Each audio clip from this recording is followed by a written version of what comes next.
Chapter 1. The Story of the Beginning.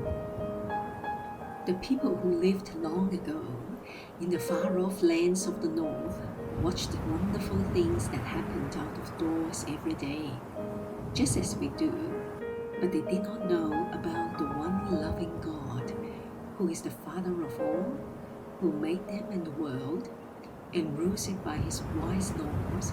So they thought there must be a great many unseen powers living in the clouds, in the wind, in the storms, and the sunshine, and doing all those wonders that no man could do.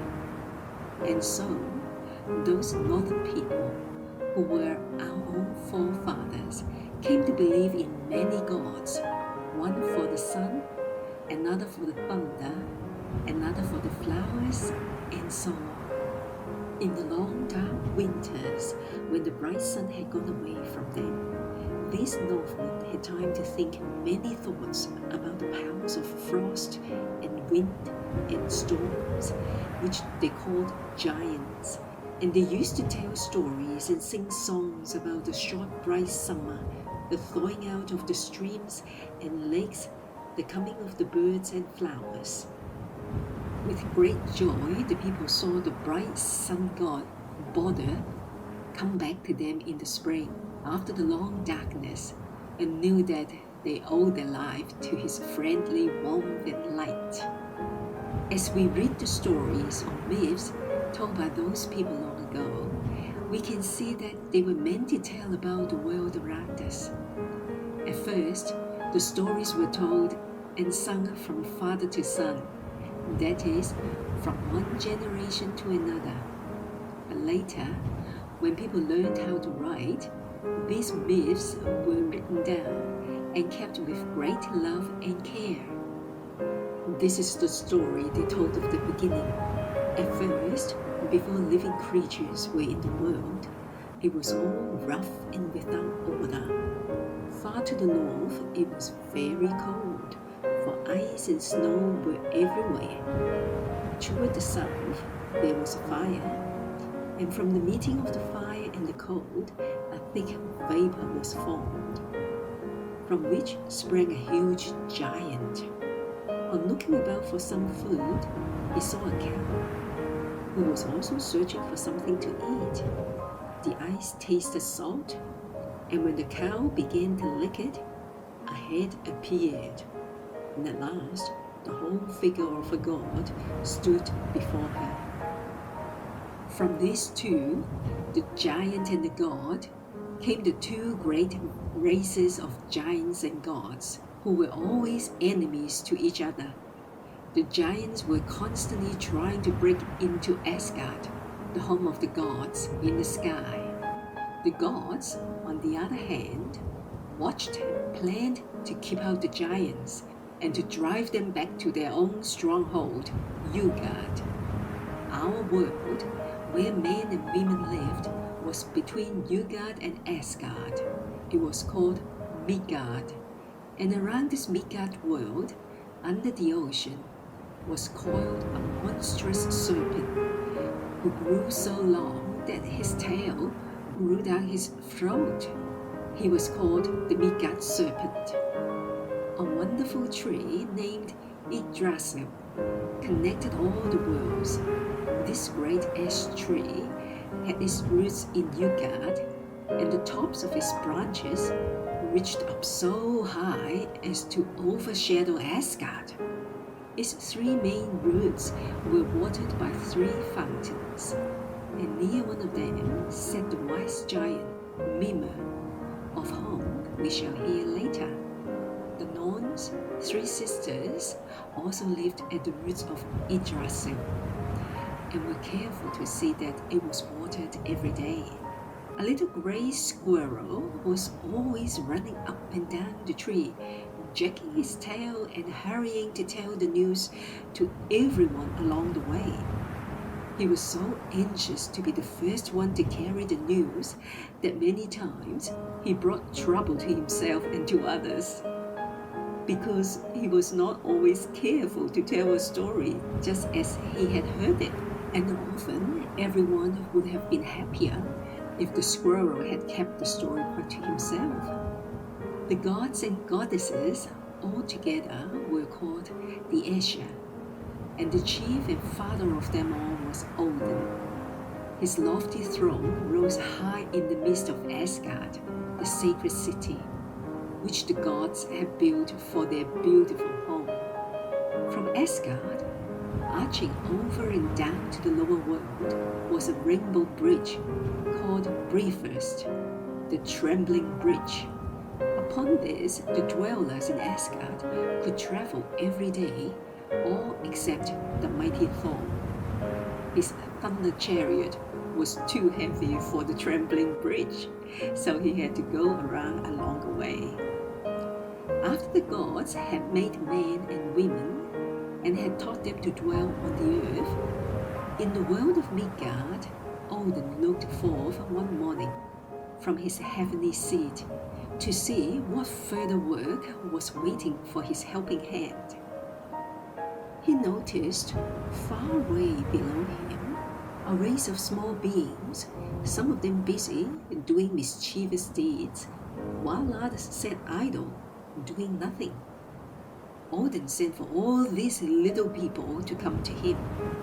When they had reached Asgard and were admitted to his palace of Gleisheim, they entered the great judgment hall, where they found all the Aesir sitting, with Father Odin at their head.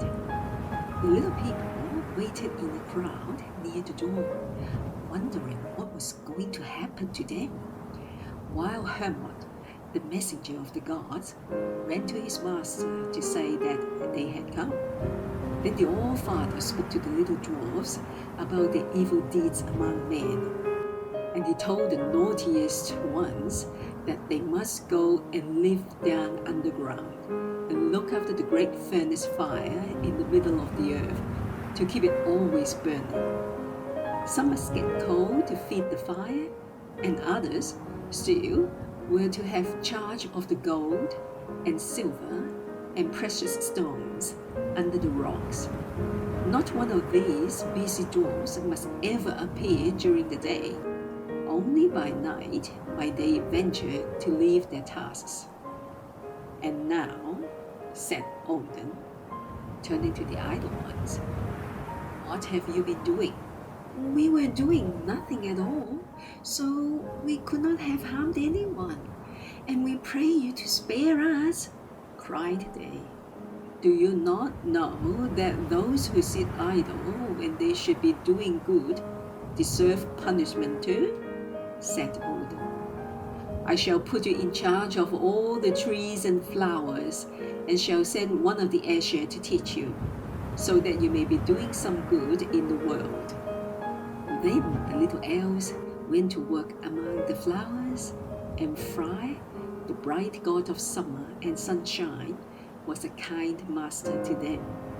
He taught them how to open the folded buds in the sunshine, to fill the honeycups, and lead the bees along the flower passages to find their food, to hatch the birds' eggs, and teach the little ones their songs, and then each night to fetch the water for dewdrops, to be hung on every leaf and blade of grass. When their work was finished, and the moon had risen, these busy elves and fairies enjoyed many a happy evening, dancing and frisking on the green by moonlight. And so our world of Midgard was filled with busy work and play.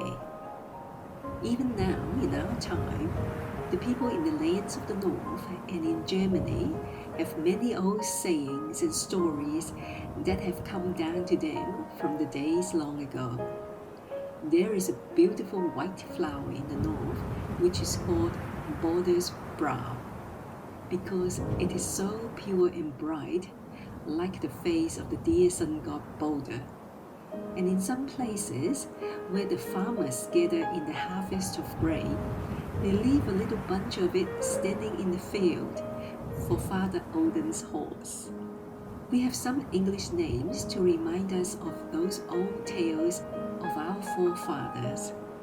For we have Tuesday, named for Tyr or Chu, the brave god who gave his right hand to save his friends. Wednesday, or Woden's Day, named for Odin. Thursday, for Thor, thunder god. And Friday, for either the goddess Frigga or Freya, or for Frey, the god of summer, who ruled the fairies. Chapter 2 of Asgard Stories. One night, when all was quiet in Asgard, and the Aesir had gone to rest, Odin, the All-Father, sat awake on his high throne, troubled with many thoughts.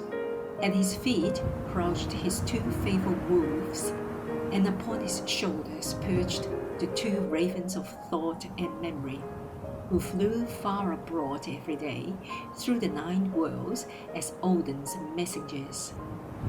The All-Father had need of great wisdom in ruling the worlds.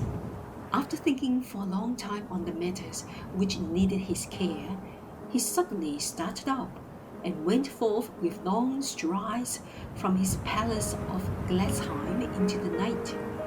He soon returned, leading his beautiful 8-footed steed, Sleipnir, and it was plain that Odin was going on a journey. He quickly mounted Sleipnir and rode swiftly away toward Bifrost, the Rainbow Bridge, which reached from Asgard, the city of the gods, down through the air to the lower worlds. When Sleipnir stepped upon the bridge, it trembled and seemed hardly strong enough to bear the horse and his rider. But they had no fear of its giving way, and Sleipnir galloped swiftly onward. Soon, Odin saw Heimdall, the watchman of the bridge, riding toward him on a fine horse, with a golden mane that reflected light upon the noble face of his rider. "You must be bound on some important errand, Father Odin, to be riding forth from Asgard so late at night," said Heimdall. "It is indeed a most important errand, and I must hasten on," replied Odin. "It is well for us that we have such a faithful guardian of the trembling bridge. If it were not for you, Heimdall, our enemies might long ago have taken Asgard by storm. You are so watchful, you can hear the grass grow in the fields and the wool gather on the backs of the sheep, and you need less sleep than a bird. I myself stand in great need of wisdom, in order to take care of such faithful servants and to drive back such wicked enemies." They hurried over the bridge until they came to Heimdall's far-shining castle. At the farther end of it, this was a lofty tower which was placed so as to guard the bridge, and it sent forth into the land of the giant enemy such a wonderful clear light that Heimdall could see, even in the darkest night, anyone who came toward the bridge. Here, Odin stopped a few moments to drink the mead which the good Heimdall offered him. Then said Odin, "As I am journeying into the land of our enemies, I shall leave my good horse with you. There are not many with whom I would trust him, but I know that you, my faithful Heimdall, will take good care of him. I can best hide myself from the giants by going on as a wanderer." With these words, the All-Father quitted Heimdall's castle and started off toward the north, through the land of the fierce giants. During all the first day, there was nothing to be seen but ice and snow. Several times, Odin was nearly crushed as the frost giants hurled huge blocks of ice after him. The second day, he came to mountains and broad rivers. Often, when he had just crossed over a stream, the mountain giants would come after him to the other bank, and when they found that Odin had escaped them, they would send forth such a fierce yell that the echoes sounded from hill to hill. At the end of the third day, Odin came to a land where trees were green and flowers blooming. Here was one of the 3 fountains which watered the world tree Yggdrasil. And nearby sat the wise giant Mimir, guarding the waters of this wonderful fountain. For whoever drank of it would have the gift of great wisdom. Mimir was a giant in size, but he was not one of the fierce giant enemies of the gods, for he was kind and wiser than the wisest.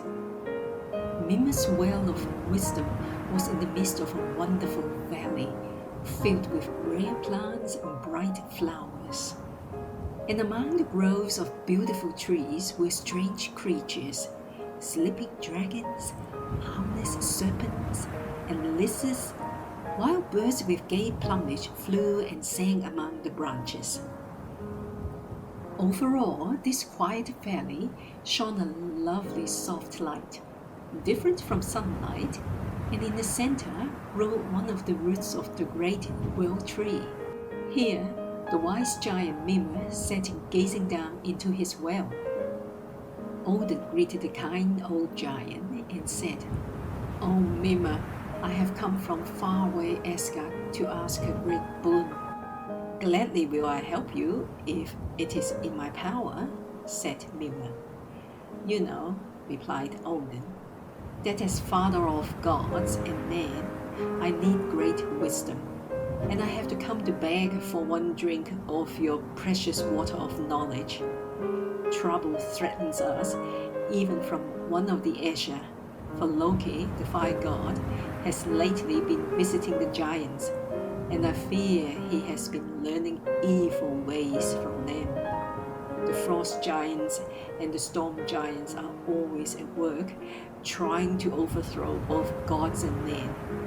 Great is my need of wisdom, and even though no one ever before has dared ask so great a gift, I hope that, since you know how deep is my trouble, you will grant my request." Mimir sat silently, thinking for several moments, and then said, "You ask a great thing indeed, Father Odin. Are you ready to pay the price which I must demand?" "Yes," said Odin cheerfully. "I will give you all the gold and silver of Asgard, and all the jeweled shields and swords of the Aesir.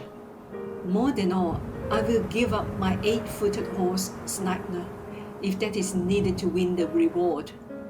"And do you suppose that these things will buy wisdom?" said Mimir. "They can only be gained by bearing bravely and giving up to others. Are you willing to give me a part of yourself? Will you give up one of your eyes?" At this, Odin looked very sad, but after a few moments of deep thought, he looked up with a bright smile and answered, "Yes, I will even give you one of my eyes, and I will suffer whatever else is asked in order to gain the wisdom that I need." We cannot know all that Odin bravely suffered in that strange bright valley before he was rewarded with a drink from that wonderful fountain. But we may be quite sure that never once was the good All-Father sorry for anything he had given up or any suffering he had borne for the sake of others. Chapter 3 of Asgard Stories, Tyr and the Wolf. Odin, the All-Father, sat one day on his high air throne, and looking around him far and wide, saw 3 fierce monsters. They were the children of the mischievous fire god Loki. And Odin began to feel anxious, for they had grown so fast and were getting so strong that he feared they might do harm to the sacred city of Asgard. The wise father knew Loki had given strength to these dreadful creatures, and he saw that all this danger had come upon the Aesir from Loki's wickedness. One of these monsters was a huge serpent that Odin sent down into the ocean, where he grew so fast that his body was coiled around the whole world, and his tail grew into his own mouth. He was called the Midgard serpent. The second monster was sent to Niflheim, the home of darkness, and shut up there.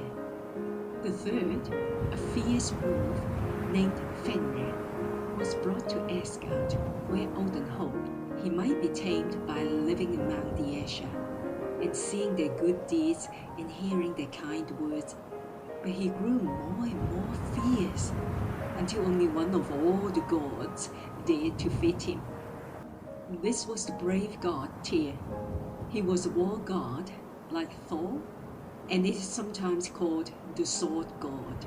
Tyr was loved by all because he was so true and faithful.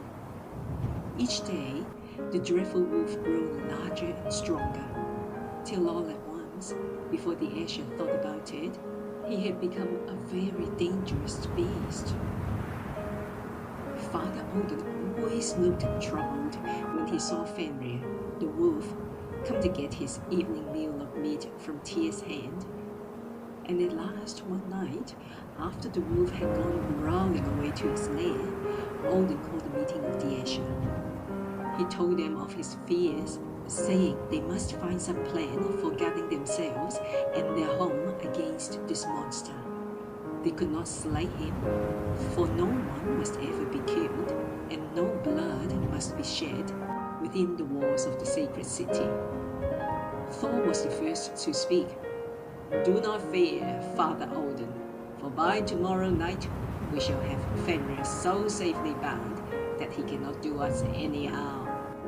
I will make a mighty chain with the help of my hammer, Mjolnir, and with it we will bind him fast."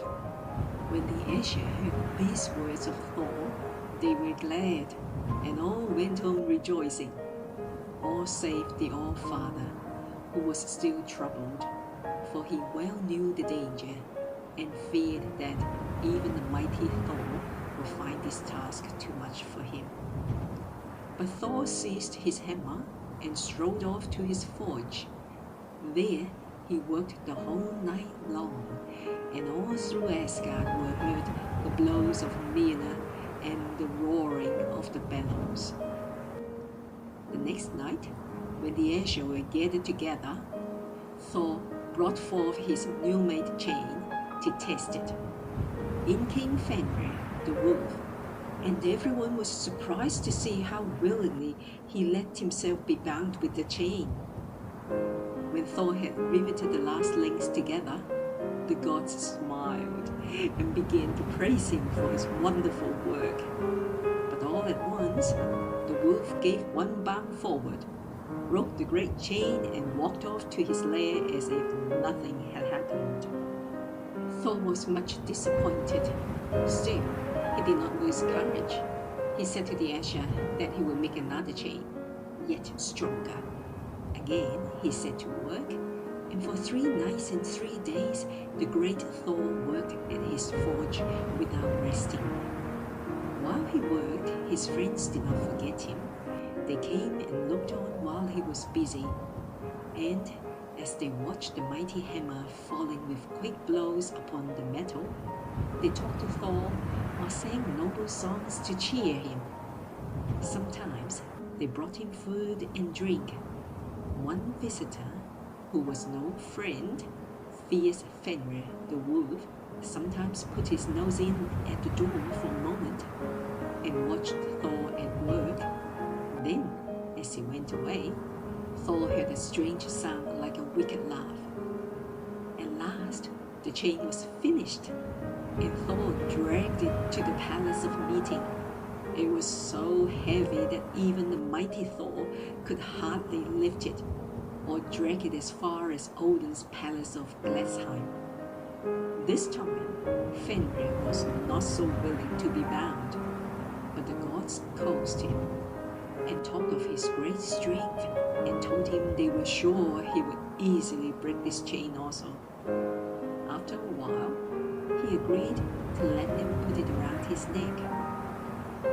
This time, Thor was sure the chain would hold firm, for never before had such a strong one been made. But soon, with a great shake and a fierce bound, the wolf broke away, and went off to his lair, sneering and showing his wicked teeth, while the broken chain lay on the ground.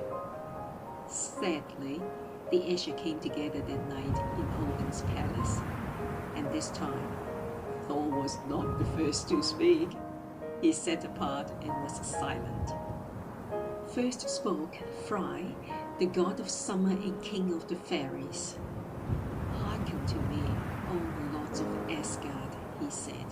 "I have not won a brave name in battle like the noble Tyr, neither have I done such mighty deeds as the great Thor and others of our heroes. Instead of fighting giants and monsters, I have spent most of my life in the woods, among the flowers, listening for hours to the birds. Many things have I watched, some perhaps that my brothers thought too small to be worthy of notice. I have learned many lessons, and the greatest of them all is to know how much power there is in little things, and to see how often the work done quietly and hidden from the eyes of man is the finest and the most wonderful. Since we cannot make a chain strong enough to bind Fenrir, let us go to the little dwarves who work in silence and in darkness and ask them to make us a chain." The All-Father's troubled face grew brighter as he heard Frey speak, and he bade him send a messenger quickly to the dwarves to order a chain made as soon as possible. So Frey went out, leaving the Asher in their trouble, and came to his own lovely home, Elfheim. There, everything was bright and peaceful, and the little elves were busy and happy. Frey found a trusty messenger and sent him with all speed to the dwarves underground to order the new chain and to return as soon as he could bring it. The faithful servant found the funny little dwarf workmen all busy in the dark rock chambers far down inside the earth, while at one side, in a lighter place, sat their king. The messenger bowed before him and told him his errand.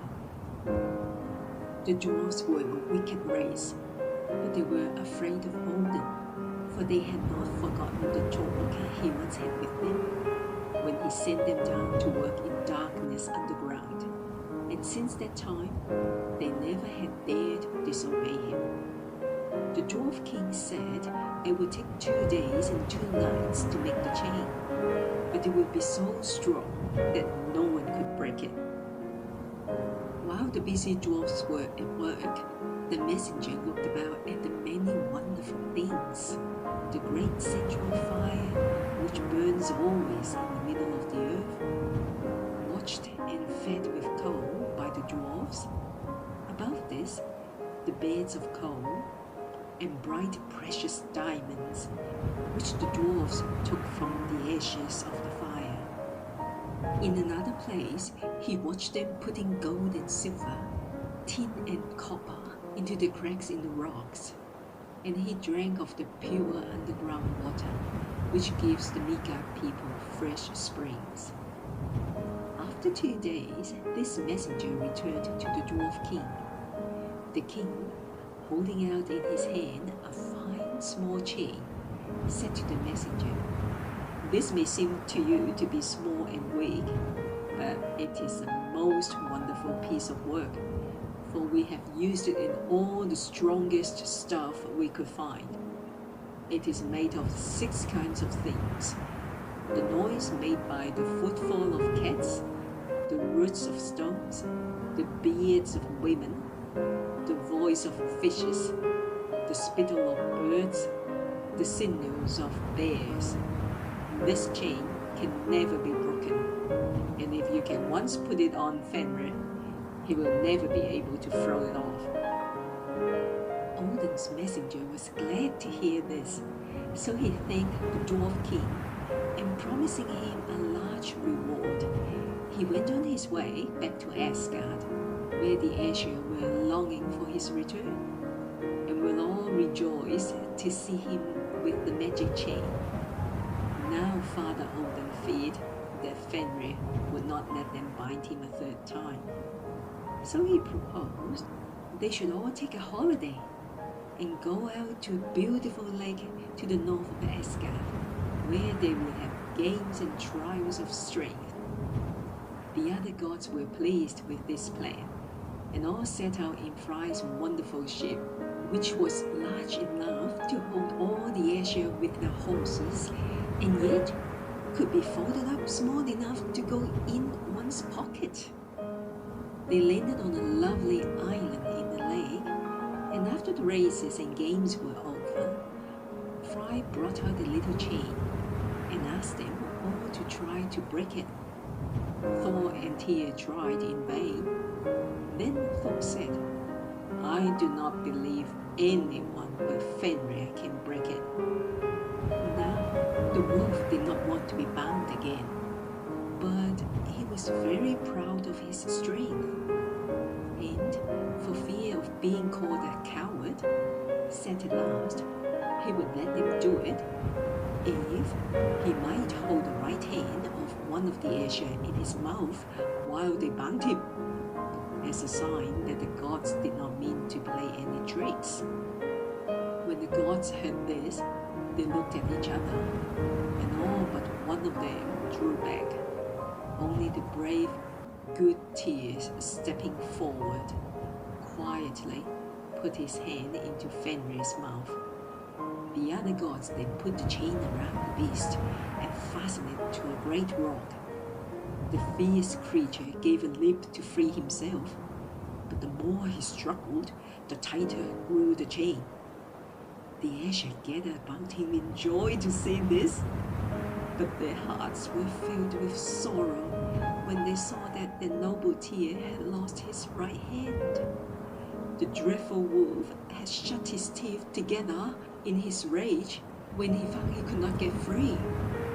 Thus, the brave Tyr dared to risk danger for the sake of saving others, and gave up even his right hand to gain peace and happiness for Asgard. Chapter 4 of Asgard Stories, Freya's Necklace. "Yes, I really must have some flowers to wear to the feast tonight," said Freya to her husband Odin. Freya was the goddess of love and beauty. She was the most beautiful of all the Aesir, and everyone loved to look at her charming face and to hear her sweet voice. "I think you look quite beautiful enough as you are without flowers," Odin replied. But Freya was not satisfied. She thought she would go and find her brother Frey, the god of summer, for he would give her a garland of flowers. So she wandered forth from Asgard on her way to Frey's bright home in Alfheim, where he lived among his happy, busy little elves. As Freya walked along, she was thinking of the feast to be given that night in Asgard, and knowing that all the gods and goddesses would be there, she wished to look her very best. On and on she wandered, not thinking how far she was getting away from home. Finally, the light began to grow fainter and fainter, and Freya found herself in a strange place. The sunlight had faded away, but there was still a little light that came from lanterns carried by funny little dwarfs who were busily working. Some were digging gold and gems, others were cleaning off the dirt from the precious stones and polishing them to make them bright, while four little fellows were seated in one corner, putting the sparkling stones together into a wonderful necklace. "What can the beautiful thing be?" thought Freya. "If only I had that, it would surely make me look more beautiful than anyone else at the feast tonight." And the more she thought about it, the more she longed to get it. "Oh, I really must have it," she said to herself. And with these words, she stepped nearer to the four little men. "For what price will you sell me your necklace?" she asked. The dwarfs looked up from their work and when they saw Freya's lovely face and heard her sweet voice, said, "Oh, if you will only look kindly upon us and be our friend, you may have the necklace." Then a mocking laugh echoed again and again through the dark cavern, seeming to say, "How foolish you are to wish for these bright diamonds. They will not make you happy." But Freya snatched the necklace and ran out of the cavern. It did not please her to hear the teasing laugh of the dwarfs, and she wanted to get away from them as soon as possible. At last, she was once more out in the open air. She tried to be free and happy again, but a strange feeling of dread came over her, as if something were going to happen. Soon, she came to a still pool of water, and putting on the necklace, she bent over to look at her picture in the clear water. How beautiful the diamonds were, and how they sparkled in the sunshine. She must hasten home to show them to Older. The fair goddess soon reached Asgard and hurried to the palace to find her husband, but Older was not there. Over and over again she searched through all the rooms in vain. He had gone, and although Freya had her beautiful necklace, she cared little for it without her dear husband. Soon it was time to go to the feast, but Freya would not go without Older. She sat down and wept bitter tears. She felt no joy now for having the necklace, and no sorrow because she could not feast with the Aesir. If only Older would come back, all would be well again. "I will go to the end of the world to find him," said Freya, and she began to make ready for her journey. Her chariot, drawn by 2 cats, was soon ready. But before she could start, she must first ask Father Odin to allow her to go. "Oh, Father, I beg you give me leave to go to look for my Older in every corner of the world." The wise father replied, "Go, fair Freya, and may you find whom you seek." Then she started forth. First, to the Midgard world, the goddess of beauty went, but no one in all the world has seen or heard of Older. Down under the earth, to Niflheim, and even to Utgard, the land of giants, she wandered, but still no one has seen or even heard of her husband. Poor Freya wept many tears, and wherever the teardrops fell and sank into the ground, they turned into glistening gold. At last, the sad goddess returned to her own palace alone. She still wore the wonderful necklace, which was called Brisingamen.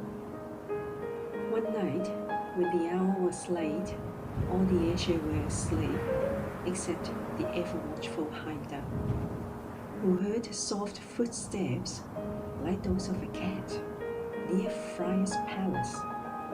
He listened and thought, "That is surely someone bent on mischief. I must follow him." When Heimdall reached the palace, he found it was Loki, changed into another form, creeping softly about. Heimdall quickly watched him and saw him glide into Freya's bedside, where the fair goddess lay asleep, wearing her beautiful necklace. Loki had come to steal the necklace, but when he saw that she was lying on the clasp of the chain, so that he could not undo it without waking her, he changed himself into a gnat, and, crawling along over the pillow, stung her just enough to make her turn over, but not enough to wake her. Then he unclasped the chain and ran off with it as fast as he could. But Heimdall was not going to let the thief get away. As soon as Loki found that he was followed, he took his other form, a little flame of fire. Heimdall then took his other shape and became a shower of rain to put out the fire. But Loki, quick and watchful, changed himself into a bear to catch the rain. Then Heimdall too became a bear, and a fierce fight began. At last, the rain god conquered and forced wicked Loki to give back the necklace to Freya. The whole land seemed to feel sorry for poor lonely Freya. The leaves fell from the trees, the bright flowers faded, and the singing birds flew away. Once more, the fair goddess went forth from Asgard to seek Odin. Away, away, to the far-off sunny south she wandered. And there, where the myrtle trees and the oranges grow, at last, she found her long-lost husband. Then, hand in hand, the two turned northward again to their home. And so happy were they together that they spread joy and happiness around them as they passed along. Everywhere the ice and snow thawed before them. Green grass and sweet flowers sprang up behind their footsteps. The birds sang their sweetest songs. The warm summer came back to the Northlands, and everyone was glad and joyful, for lovely, smiling Freya was at home again. White were the moorlands and frozen before her. Green were the moorlands and blooming behind her. Out of her gold locks, shaking the spring flowers. Out of her garments, shaking the south wind. Around in the birches, waking the throstles, beautiful Freya came. Kingsley, Chapter 5 of Asgard Stories, The Hammer of Thor. Sif was the wife of mighty Thor, the thunder god, and she was very proud of her beautiful golden hair, which she combed and braided with great care. One morning, when she awoke, she was filled with grief and dismay to find that her lovely hair had been cut off in the night while she slept. Her husband happened to be away that day, but when he came home late at night, Sif was careful to keep out of his sight. She felt so ashamed of her shorn head. Thor, however, soon called for Sif, and when he saw what had been done to her, he was very angry. Now Thor had a quick temper. Everyone feared his fierce anger. Who could have done this wicked deed? Thought he. There is only one among all the Aesir who would think of doing such a thing. Thor lost no time in finding Loki, and that mischief god had to admit that he was the guilty one. But he begged Thor to give him just a few days, and he promised to get something for Sif that would make her look more beautiful than ever. So Thor decided to give him a chance to try, and commanded him to give back to Sif her golden hair. Now, Loki knew a place where some wonderful workmen lived, so he went off as fast as he could to Niflheim, the home of the dwarves under the earth, and asked one of them to make quickly some golden hair for Sif. Besides this, he asked for 2 gifts to carry to the gods Odin and Frey, so that they might be on his side if Thor should bring this complaint before the Aesir. Loki did not have to wait long before the dwarf brought him a quantity of beautiful hair spun from the finest golden thread. It had the wonderful power of growing just like real hair as soon as it touched anyone's head. Besides this, there was a spear for Odin, which never missed its aim, no matter how far it was thrown. And for Frey, a ship that could sail through the air as well as the sea. Although it was large enough to hold all the gods and the horses, yet it could be folded so it was small enough to put in one's pocket. Loki was greatly pleased with these wonderful presents and declared that this dwarf must be the most skillful workman of them all. Now, it happened that another dwarf named Brock heard him say this, and he told Loki that he was sure he and his brother could make more wonderful things than these. Loki did not believe that could be done, but he told Brock to try his skill. The Aesir should judge between them, and the one who should fail in the trial must lose his head. Then Brock called his brother Sindri, and they set to work at once. They first built a great fire, and Sindri threw into it a lump of gold. Then he told Brock to blow the bellows while he went out, and be sure not to stop blowing until he should come back. Brock thought this an easy task, but his brother had not long been gone when a huge fly came in and buzzed about his face and bothered him so that he could hardly keep on blowing. Still, he was able to finish his work, so that when Sindri came back, they took out of the fire an enormous wild boar, which gave a light and could travel through the air with wonderful speed. On the second day, Sindri threw another lump of gold into the fire and left his brother to blow the bellows. Again, the buzzing and stinging fly came, and was even more troublesome than before. But Brock tried very hard to be patient, and was able to bear it without stopping his work until Sindri returned. Then they took from the fire a magic ring of gold, from which 8 new rings fell off every week. The third day, a lump of iron was put into the fire, and Brock was again left alone. In came the cruel fly. Have you guessed that it was really that mischief maker Loki? He beat the poor little dwarf so hard on the forehead that the blood ran down into his eyes and blinded him so that he could no longer see to do his work. Poor Brock had to stop just before Sindri came home, but not before the hammer which they were making in the fire was nearly finished. Only the handle came out rather too short. This magic hammer was named Mjolnir.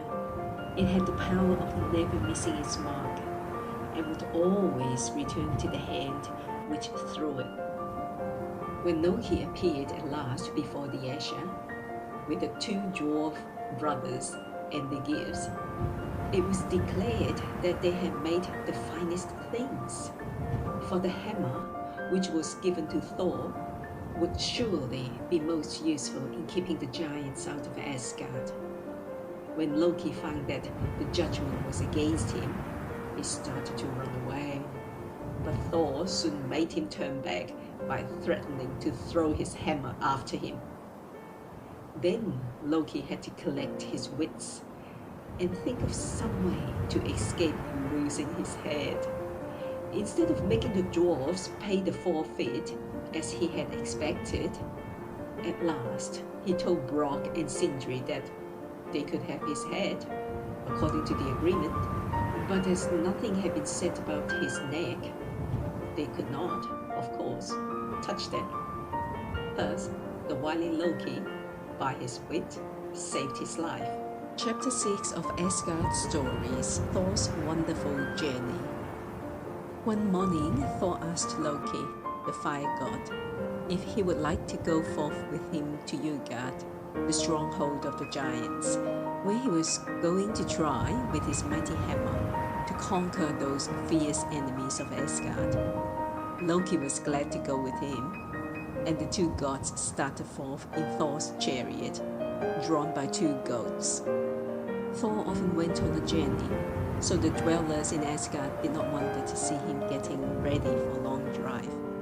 As Thor and Loki drove along, the heavy chariot rattled and made the thunder echo among the hills.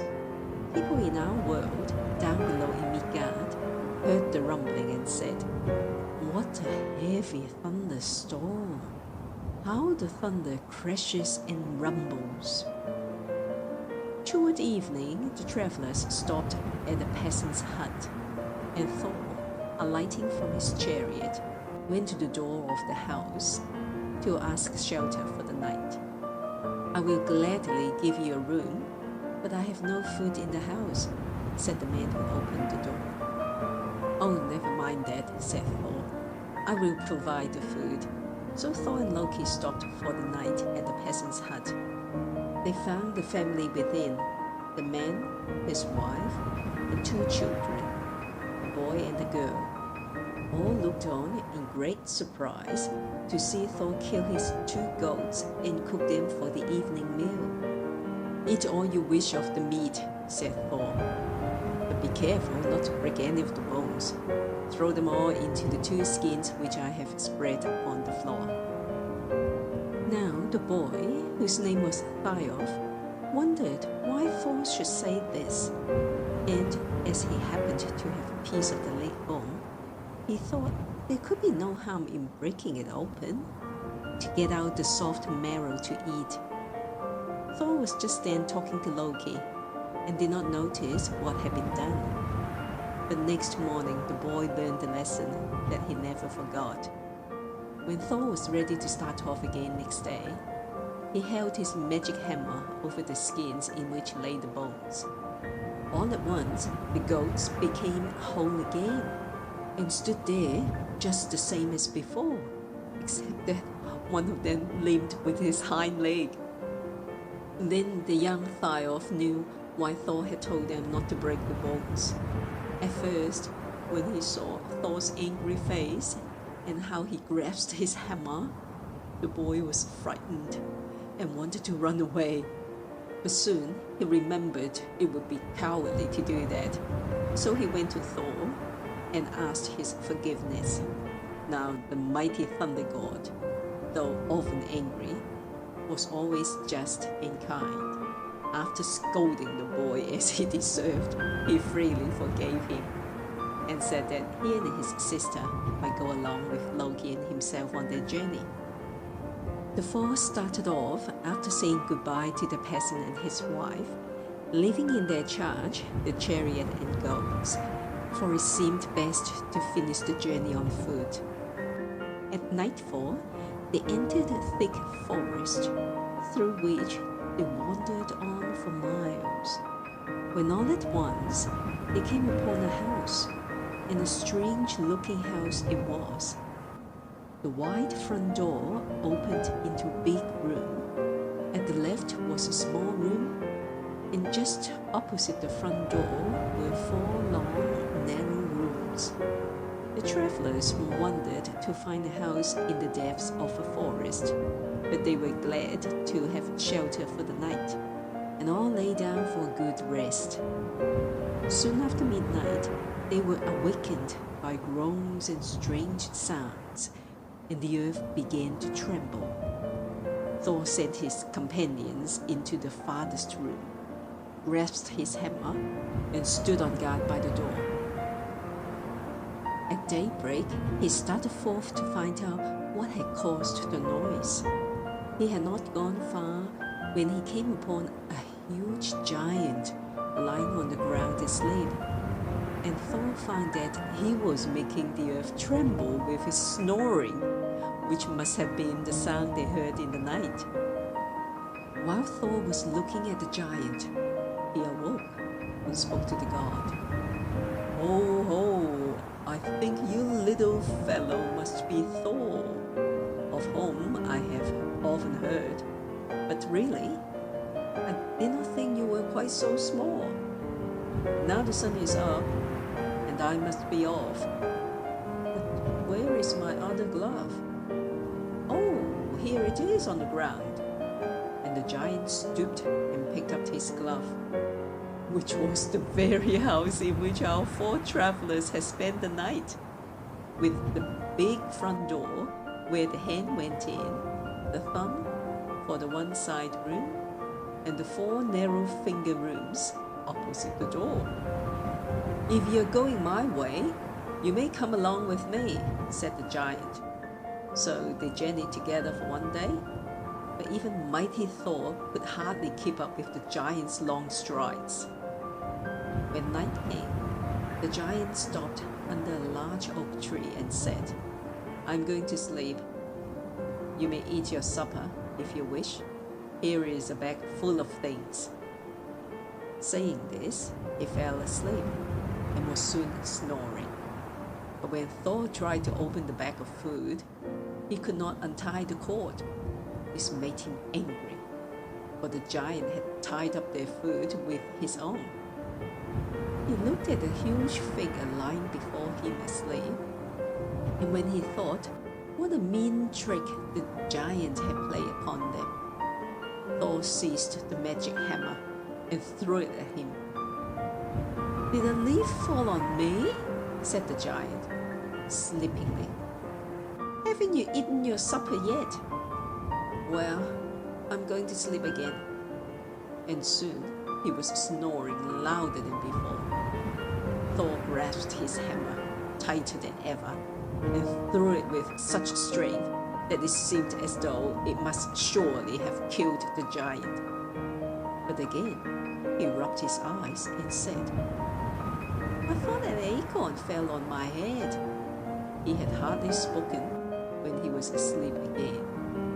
Then a third time, Thor hurled his hammer with all his strength, and it seemed to hit his enemy in the forehead and was buried out of sight. But the giant only said, "I think there must be birds overhead in this tree. I thought a feather dropped down on me." "Are you awake, Thor? I think we better be going on with our journey. And if you are bound to go to Utgard, I will show you the way, but I'd advise you to go home instead.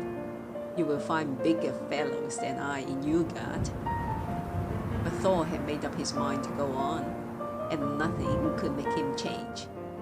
At noontime, the four friends left their giant guide, whose path led another way.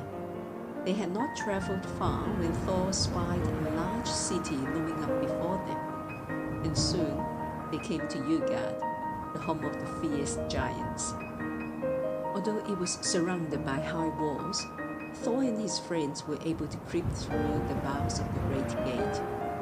When they came to the palace and found its door open, they went in, and there sat all the giants with the king, Utgard Loki, at their head. A quite different Loki was this giant king from the mischievous fire god, the Loki from Asgard, who now stood before him. Upon seeing the four strangers, the king of the giants said, "Why, this must be the god Thor. I really did not suppose that you were such a little fellow, Thor, but probably you are stronger than you look. Now, before you sit down at our table, you must each show some proof of your strength." Then Loki, who was very hungry, said he was sure he could eat more than anyone else. So the king called one of the giants to come forth, saying to Loki, "If you can indeed eat more than one of my men, you will perform a great feat." A huge trough full of meat was brought in, and Loki began eating at one end, while the giant began at the other. They reached the center together, but Loki had eaten only the meat, while the giant had devoured meat, bones, trough, and all. Thialf, the peasant boy, took his turn next and boasted that he was the fastest runner of them all. "Oh," said the king, "it will be a most wonderful feat if you can win a race against one of my men."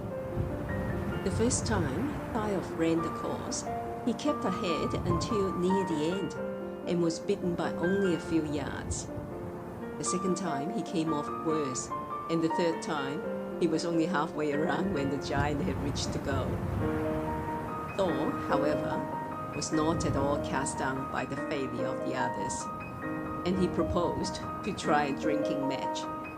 So the king brought forth a long drinking horn, saying, My men usually empty this in one draught if they were very thirsty, though sometimes they have to take it in 2 swallows, or even 3.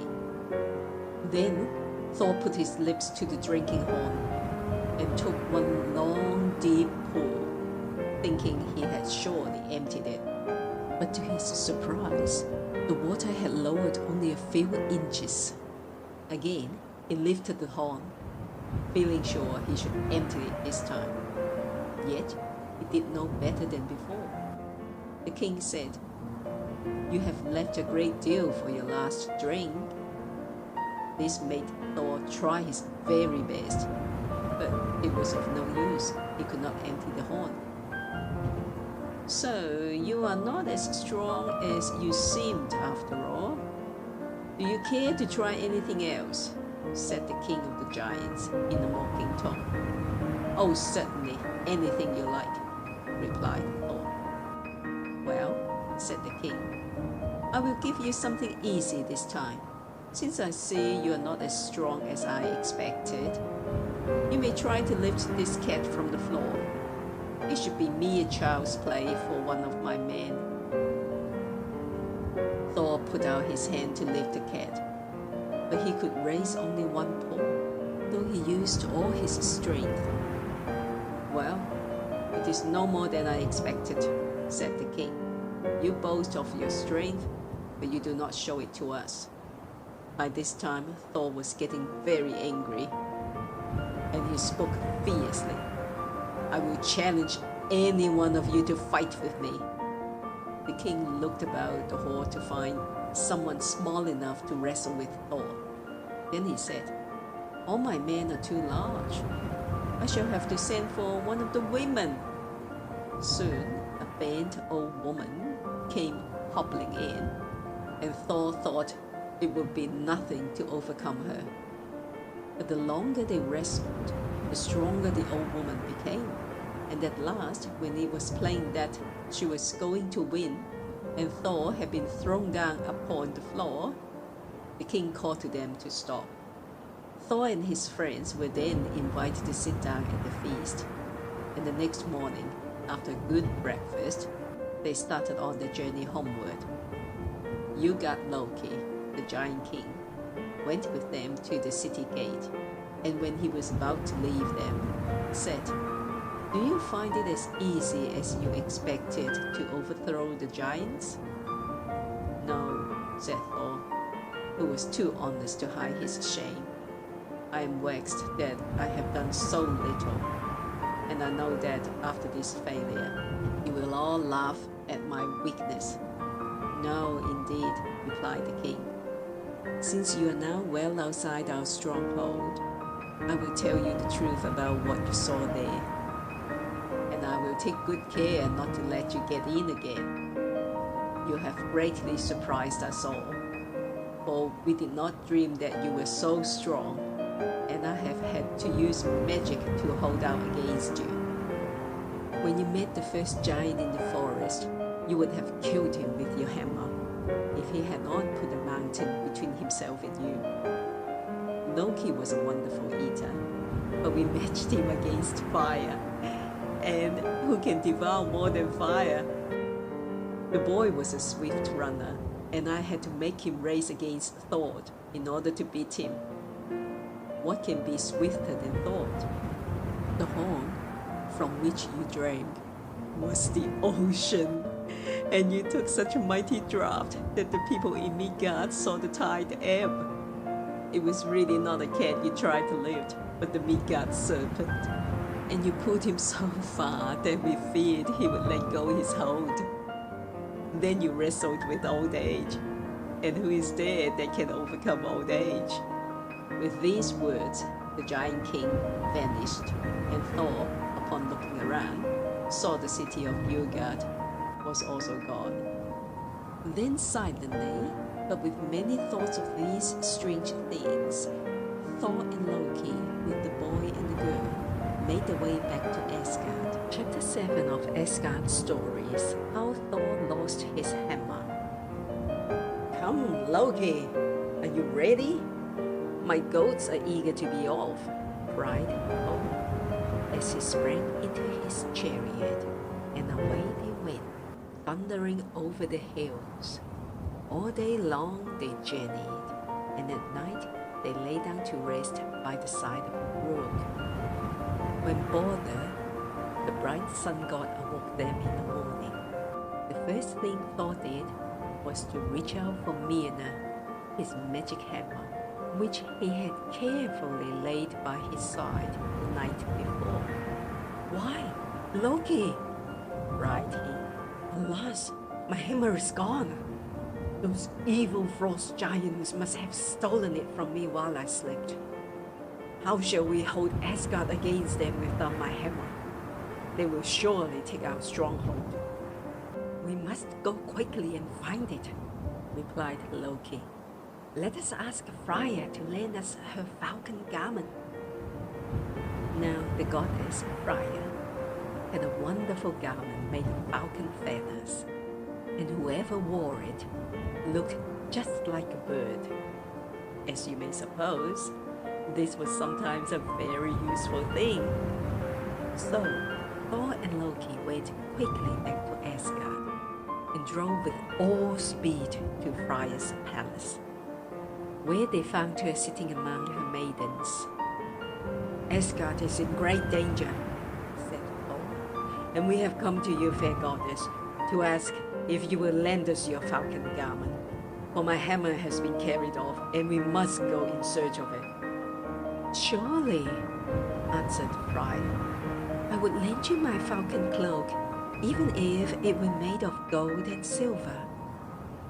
Then Loki quickly dressed himself in Freya's garment and flew away to the land of the frost giants, where he found their king making collars of gold for his dogs and combing his horses. As Loki came near, he looked up and said, "Ah, Loki, how fare the mighty gods in Asgard?" "The Aesir are in great trouble," replied Loki, "and I am sent to fetch the hammer of Thor." "And do you think I am going to be foolish enough to give it back to you after I have had all the trouble of getting it into my power?" said the king. "I have buried it deep, deep down in the earth, and there is only one way by which you can get it again. You must bring me the goddess Freya to be my wife." Loki did not know what to say to this, for he felt sure that Freya would never be willing to go away from Asgard to live among the fierce giants. But as he saw no chance of getting the hammer, he flew back to Asgard to see what could be done. Thor was anxiously looking out for him. "What news do you bring, Loki?" cried he. "Have you brought me my hammer again?" "Alas, no," said Loki. "I bring only a message from the giant king. He will not give up your hammer until you persuade Freya to marry him." Then Thor and Loki went together to Freya's palace, and the fair goddess greeted them kindly. But when she heard their errand and found that they wished her to marry the cruel giant, she was very angry and said to Thor, "You should not have been so careless as to lose your hammer. It is all your own fault that it is gone, and I will never marry the giant to help you get it again." Thor then went to tell Father Odin, who called a meeting of all the Aesir, for it was a very serious matter they were to consider. If the king of the giants only knew the power of the mighty hammer, he might storm Asgard and carry off the fair Freya to be his bride. So the Aesir met together in the great judgment hall in the palace of Gladsheim. Long and anxiously they talked over their peril, trying to find some plan for saving Asgard from these enemies. At last, Heimdall, the faithful watchman of the Rainbow Bridge, proposed a plan. "Let us dress Thor," said he, "in Freya's robes, braid his hair, and let him wear Freya's wonderful necklace and the bridal veil." "No, indeed," cried Thor angrily. "You would all laugh at me in a woman's dress. I will do no such thing.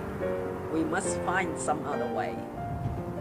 But when no other way could be found, at last Thor was persuaded to try Heimdall's plan, and the Aesir went to work to dress the mighty thunder god like a bride.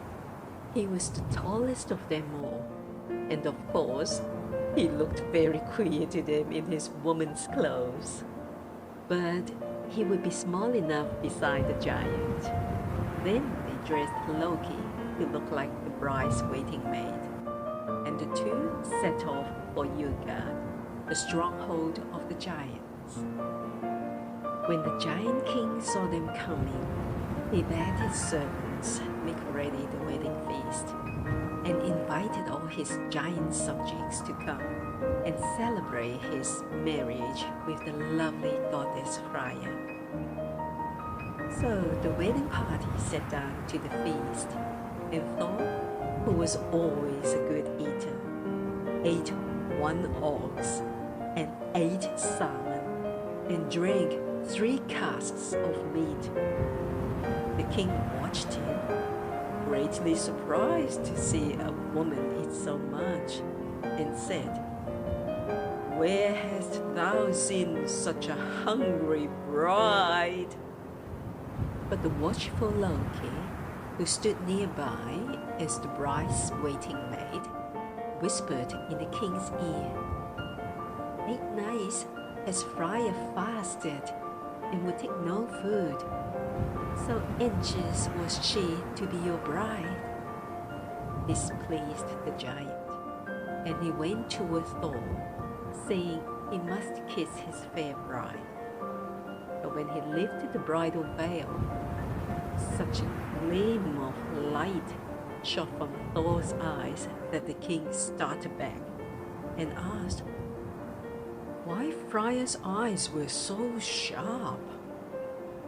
Again, Loki replied, "For 8 nights the fair Freya has not slept, so greatly did she long to reach here." This again pleased the king, and he said, "Now let the hammer be brought and given to the bride, for the hour has come for our marriage." All this time, Thor was so eager to get his treasure back that he could hardly keep still. And if it had not been for what the wily Loki said, it might have been found out too soon. But at last, the precious hammer was brought and handed to the bride. As was always the custom at weddings, as soon as Thor grabs it in his hand, he threw off his woman's robe and stood out before the astonished giants. Then did the mighty Thunderer sweep down his foes, and many of the cruel frost giants were slain. Once more, the sacred city of Asgard was saved from danger, for Thor was its defender, and he was careful never again to let his magic hammer be taken from him. Besides the hammer, Thor had 2 other precious things: his belt of strength, which doubled his power when he tightened it, and his iron glove, which he put on when he was going to throw the hammer. "I am the god Thor. I am the war god. I am the Thunderer. Here in my Northland, my fastness and fortress, reign I forever. Here amid icebergs, rule I the nations. This is my hammer, Mjolnir the mighty. Giants and sorcerers cannot withstand it. These are the Gorners, wherewith I wield it, and hurl it afar off. This is my girdle. Whenever I brace it, strength is redoubled. Longfellow. Chapter 8 of Asgard Stories, a gift from Frigga. Long years ago, there lived a peasant and his wife who led a quiet, busy life on their little farm at the foot of a mountain. While the wife was busy indoors with her housework, her husband watched his flocks in the fields, or sometimes wandered up the mountainside to hunt for game, which he would carry home for dinner. One day, he had strayed farther than usual and found himself on the top of the mountain, where the ground was covered with ice and snow.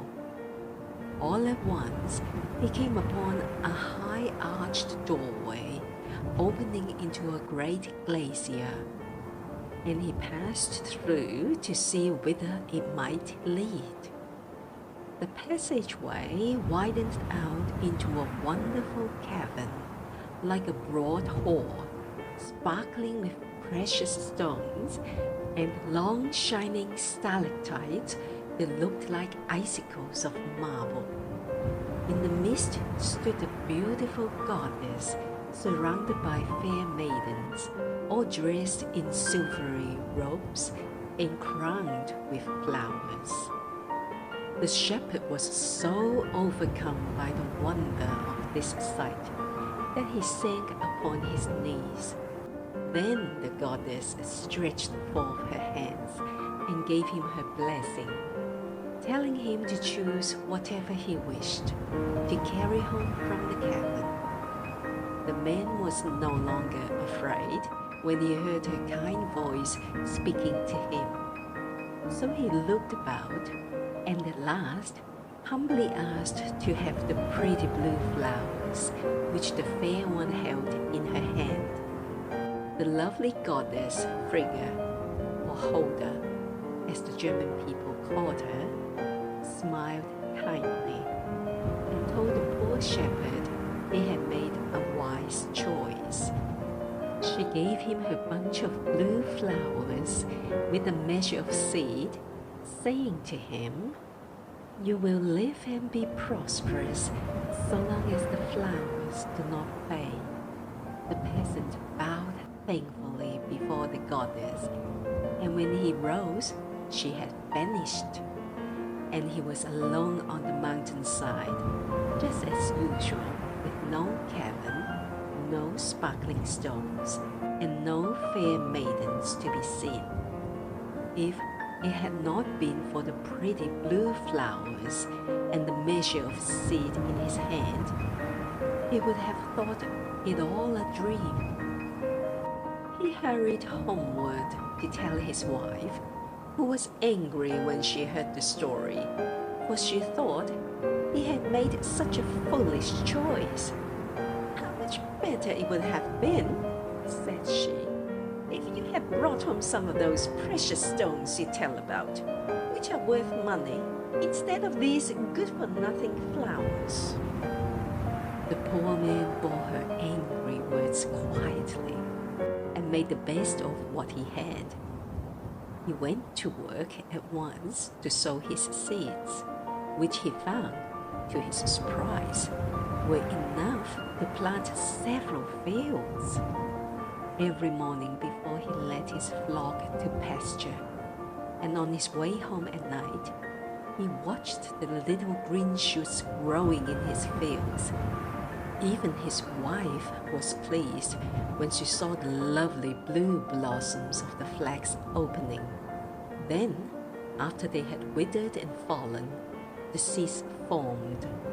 Sometimes it seemed to the good man, as he stood in the twilight looking over his field, that he saw a misty form, like the beautiful goddess, stretching out her hands over the field of flax to give it her blessing. When at length the seeds had ripened, Frigga came again to show the peasant how to gather his harvest of flax, and to teach his wife to spin and weave it into fine linen, which she bleached in the sun. The people came from far and near to buy the linen, and the peasant and his wife found themselves busy and happy, with money enough and to spare. When they had lived many years and were growing old, among their children and grandchildren, the peasant noticed one day that a bunch of blue flowers, given to him so many years before, which had always kept bright, were beginning to fade. Then he knew he had not much longer to stay. He climbed slowly up the mountainside and found the door of the cabin open. A second time he went in, and the kind goddess Frigga took the peasant by the hand and led him away to stay with her, where she always took care of him. Frigga was the queen of the gods, and she helped her husband Odin govern the world.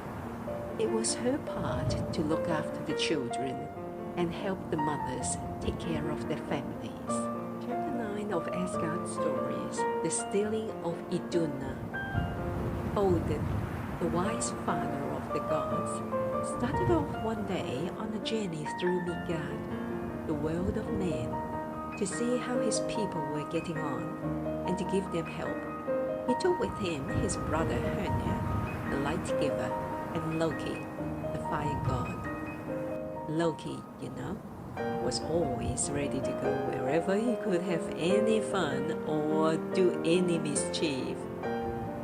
All the morning they went about among the homes of Midgard, and whenever Odin found busy, faithful workers, he was sure to leave behind some little thing which would hardly be noticed. A straw in the farmer's barn, or a kernel of grain in the furrow by the plough, or a bit of iron at the blacksmith's forge. But always happiness and plenty followed his little gift.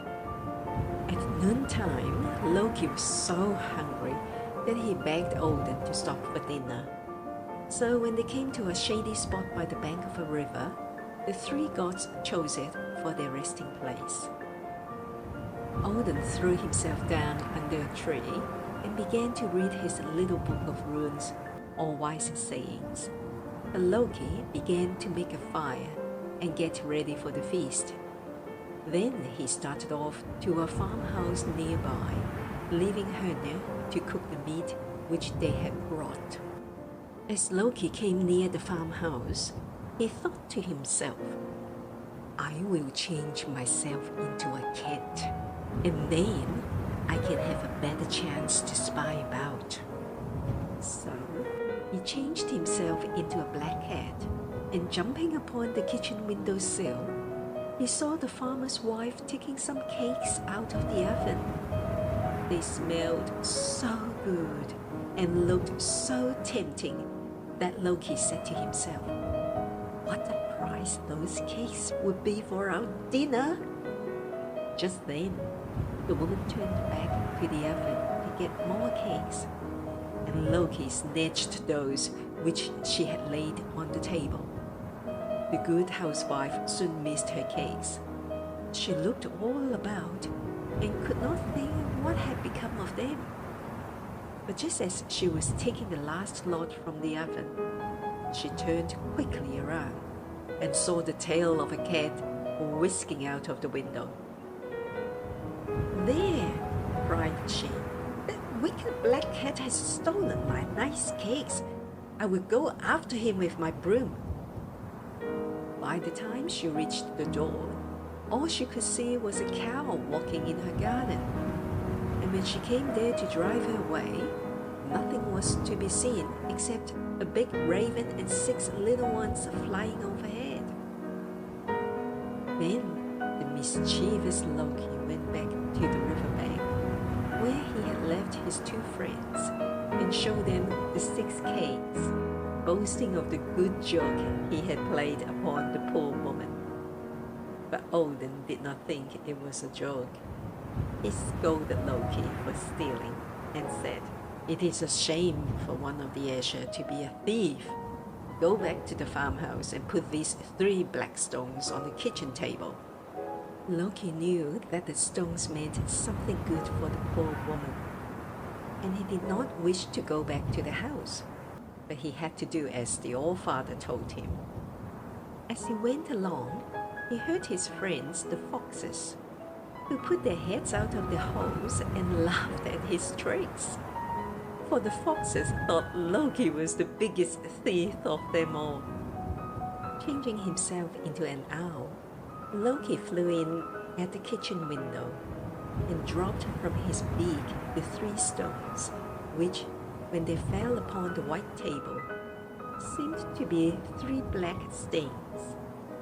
The next time the good woman came into her kitchen, she was surprised to find that the dinner was all cooked. And so the wonderful stones that Odin had sent brought good luck. The housewife always found her food ready cooked, and all her jars and boxes filled with good things to eat, and never again was in need. The other women all said she was the best housekeeper in the village.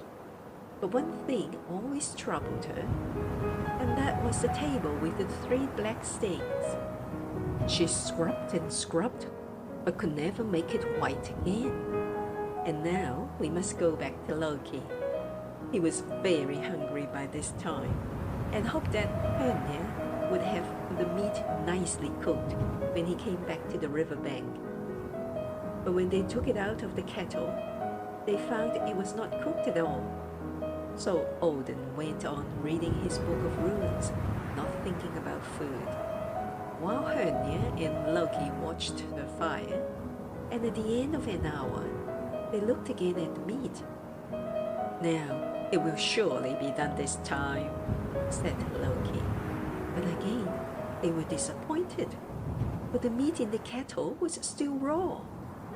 Then they began to look about to see what magic might be at work, and at last spied a big eagle sitting on a tree near the fire.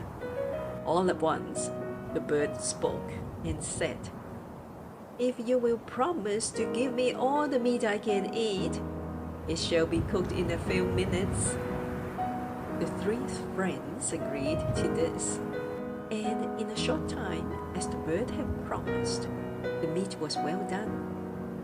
Loki was so hungry, he could hardly wait to get it out of the kettle. But suddenly, the eagle pounced down upon it and seized more than half, which made Loki so angry that he took up a stick to beat the bird. And what do you think happened? Why, the stick, as soon as it touched the bird's back, stuck fast there, and Loki found he could not let go his end of it. Then away flew the eagle, carrying Loki with him, over the fields and over the treetops, until it seemed as though his arms would be torn from his body. He begged for mercy, but the bird flew on and on. At last, Loki said, "I will give you anything you ask if you will only let me go." Now, the eagle was really the cruel storm giant, Thiazi, and he said, "I will never let you go until you promise to get for me from Asgard the lovely goddess Iduna and her precious apples." When Odin and Hörnir saw Loki whisked off through the air, they knew that the eagle must be one of their giant enemies. So they hurried home to Asgard to defend their sacred city. Just as they came to Bifrost, the Rainbow Bridge, Loki joined them. But he took care not to tell them how the eagle came to let him go. Odin felt sure that Loki had been doing something wrong. But knowing very well that Loki would not tell him the truth, he made up his mind not to ask any questions. The goddess Iduna whom Loki was to tempt away out of Asgard, was the dearest of them all. She was the fair goddess of spring and of youth, and all the Aesir loved her. Her garden was the loveliest spot, with all sorts of bright, sweet flowers, birds singing by day and night, little chattering brooks under the great trees, and everything happy and fresh. The gods loved to go and sit with Iduna and rest in her beautiful garden within the walls of Asgard. There was another delightful thing in the garden, and that was Iduna's casket. This was a magic box filled with big golden red apples, which she always gave her friends to taste. These wonderful apples were not only delicious to eat, but whoever tasted them, no matter how tired or feeble he might be, would feel young and strong again. So the dwellers in Asgard ate often of this wonderful fruit, which kept them fresh and young, fit to help the people in the world of Midgard. The casket in which Iduna kept her apples was always filled, for whenever she took out one, another came in its place, but no one knew where it came from, and only the goddess of youth herself could take the apples from the box. For if anyone else tried, the fruit grew smaller and smaller as the hand came nearer, until at last it vanished away. A few days after Loki's bargain with the giant Thiazi, Iduna was in her bright garden one morning, watering the flowers, when her husband Bragi came to say goodbye to her because he must go on a journey. Loki watched him start off and thought, "Now, here is my chance to tempt Iduna away from Asgard." After a while, he went to the garden and found the lovely goddess sitting among her flowers and birds. She looked up at Loki with such a sweet smile as he came near that he felt almost ashamed of his cruel plan. But he sat down on a grassy bank and asked Iduna for one of her magic apples. After tasting it, he smacked his lips, saying, "Do you know, fair Iduna, as I was coming home toward Asgard one day, I saw a tree full of apples which were really larger and more beautiful than yours. I do wish you would go with me and see them." "Why? How can that be?" said Iduna. "For Father Odin has often told me that my apples were the largest and finest he ever saw. I should so like to see those others, and I think I will go with you now to compare them with mine." "Come on then," said Loki, "and you'd better take along your own apples so that we can try them with the others." Now, Bragi had often told Iduna that she must never wander away from home, but thinking it would do no harm to go such a little way, just this once, she took the casket of apples in her hand and went with Loki. They had hardly passed through the garden gate when she began to wish herself back again. But Loki, taking her by the hand, hurried along to the Rainbow Bridge. They had no sooner crossed over Bifrost than Iduna saw a big eagle flying toward them. Nearer and nearer he came, until at last he swooped down and seized poor Iduna with his sharp talons and flew away with her to his cold, barren home. There she stayed shut up for many long, dreary months, always longing to get back to Asgard, to see Bragi and her lovely garden. The giant Thiazi had long been planning that if he could only once get the fair goddess of youth in his power, he would eat her magic apples, and so get strength enough to conquer the Aesir. But now, after all, she would not give him even one of them. And when he put his hand into the casket, the apples grew smaller and smaller, until at last they vanished, so that he could not get even a taste.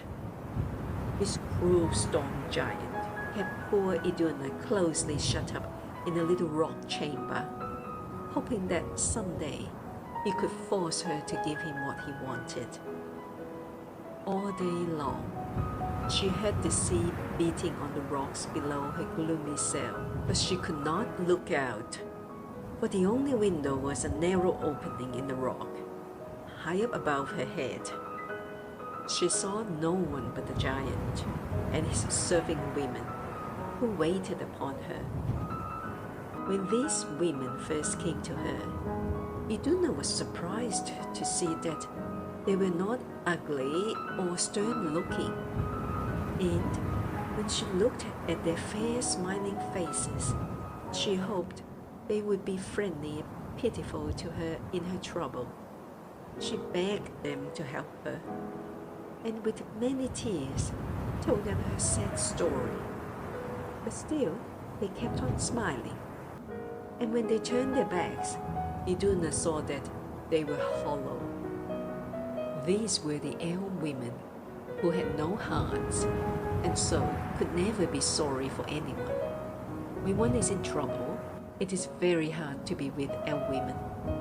Every day, the giant came to ask Iduna, in his terrible voice, if she had made up her mind to give him the apples.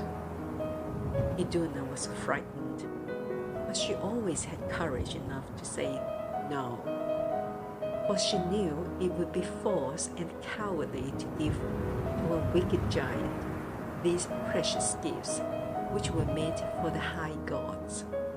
Although it was hard to be a prisoner and to see no one but the cold, fair elf women who kept on smiling at her tears, she knew it was far better to belong to the bright Asher, even in prison, than to be a giant or an elf woman, no matter how free or smiling they might be.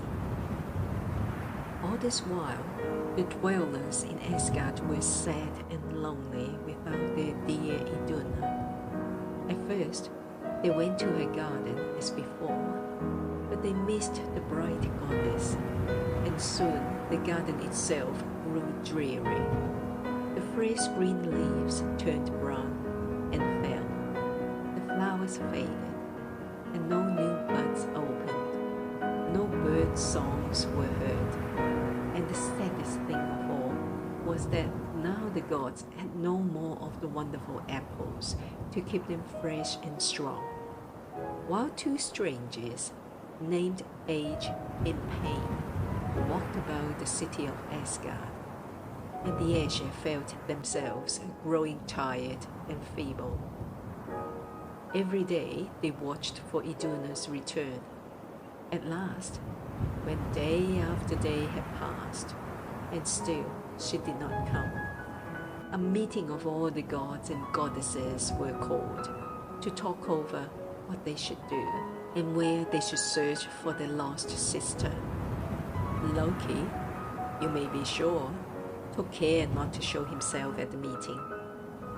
But when it was found out that Iduna had last been seen walking with him, Bragi went after him and brought him in before all the Asher. Then Father Odin, who sat on his high throne, looking very tired and sad, said, "O Loki, what is this that you have done? You have broken your promise of brotherhood and brought sorrow upon Asgard. Fail not to bring home again our sister, or else come not yourself within our gates." Loki knew well that this command must be obeyed, and besides, even he was beginning to wish for Iduna again. So, borrowing the cloak of falcon feathers which belonged to the goddess Freya, he put it on and set out for Utgard and the castle of the giant Thiassi. which was a gloomy cave in a high rock by the sea. And there he found poor Iduna shut up in prison. By good luck, the giant was away fishing when Loki arrived, so he was able to fly in without being seen through the narrow opening in Iduna's rock cell. You would have taken him to be just a falcon bird, but Iduna knew it was really Loki and was filled with joy to see him. Without stopping to talk, Loki quickly changed her into a nut, which he held fast in his falcon claws, and flew swiftly northward over the sea toward Asgard. He had not gone far when he heard a rushing noise behind them, and he knew it must be the eagle. Faster and faster flew the falcon with his precious nut, but the fierce eagle flew still faster after them. Meanwhile, for 5 days, the dwellers in Asgard gathered together on the city walls, gazing southward to watch for the coming of the birds, while Loki and Iduna, chased by Thiasse the eagle, flew over the wide sea, separating Ugard, the land of the giants, from Asgard. Each night, the eagle was nearer his prey, and the watchers in the city were filled with fear, lest he should overtake their friends. At last, they thought of a plan to help Iduna. Gathering a great pile of wood by the city walls, they set fire to it. When Loki reached the place, he flew safely through the thick smoke and flame. For you know, he was the god of fire, and dropped down into the city with his little nut held fast in his falcon claws.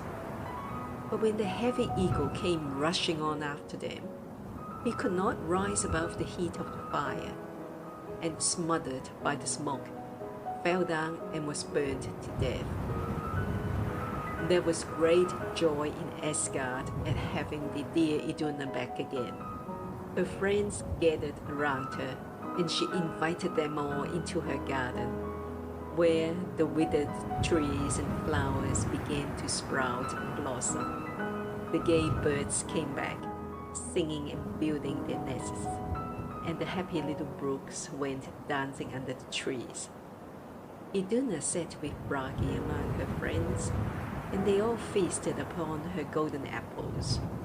She was so thankful to be free and at home in her garden again. Once more, the Aesir became young and strong, and the two dark strangers went away, for happiness and peace had come back to Asgard. Chapter 10 of Asgard Stories, Skadi. While Iduna's friends were still crowding about her, all joyful and glad at getting her home again, they spied someone afar off coming toward Asgard. As the figure drew nearer, they saw it was Skadi, the tall daughter of the frost giant Thiasse, who had chased Iduna. She was dressed all in white fur and carried a shining hunting spear and arrows. Slung over her shoulder were snowshoes and skates, for Skadi had come from her mountain home in the icy north. Very angry about the loss of her father, she had come to ask the Aesir why they had been so cruel to him. Father Odin spoke kindly to her, saying, "We will do honor to your father by putting his eyes in the sky, where they will always shine as two bright stars, and the people in Midgard will remember Thiasse whenever they look up at night and see the two twinkling lights. Besides this, we will also give you gold and silver." But Skadi, thinking money could never repay her for the loss of her father, was still angry. Loki looked at her stern face, and he said to himself, "If we can only make Skadi laugh, she will be more ready to agree to the plan. And he began to think of some way to amuse her. Taking a long cord, he tied it to a goat. It was an invisible cord, which no one could see, and Loki himself held the other end of it. Then he began to dance and caper about, and the goat had to do just what Loki did. It was really such a funny sight that all the gods shouted with laughter, and even poor, sorrowful Skadi had to smile. When the Aesir saw this, they proposed another plan. Skadi might choose one of the gods for her husband, but she must choose from seeing only his bare feet. The giantess looked at them all as they stood before her, and when she saw the bright face of Balder, more beautiful than all the rest, she agreed to their plan, saying to herself, "It might be that I should choose him, and then I should surely be happy."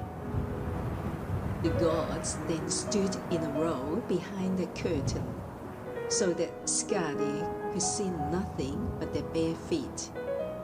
She looked carefully at them all, and at last chose the pair of feet which seemed to her the whitest and of the finest shape, thinking those must be Balder's. But when the curtain was taken away, she was surprised and sorry to find she had chosen Njord, the god of the seashore. The wedding took place at Asgard, and when the feasting was over, Skadi and Njord went to dwell in his home by the sea.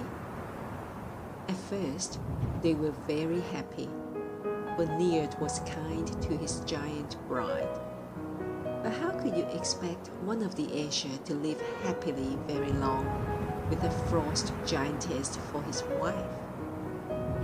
Skadi did not like the roar of the waves and hated the cries of the seagulls and the murmur of gentle summer winds. She longed for her frozen home, far away in the north, amid ice and snow.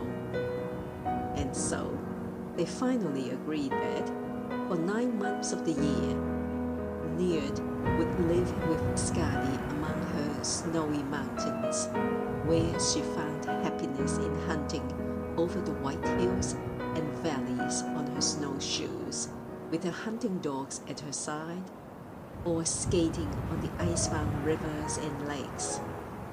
Then, for the 3 short months of summer, Skadi must live with Njord in his palace by the sea, while he calmed the stormy ocean waves and helped the busy fishermen to have good sailing for their boats.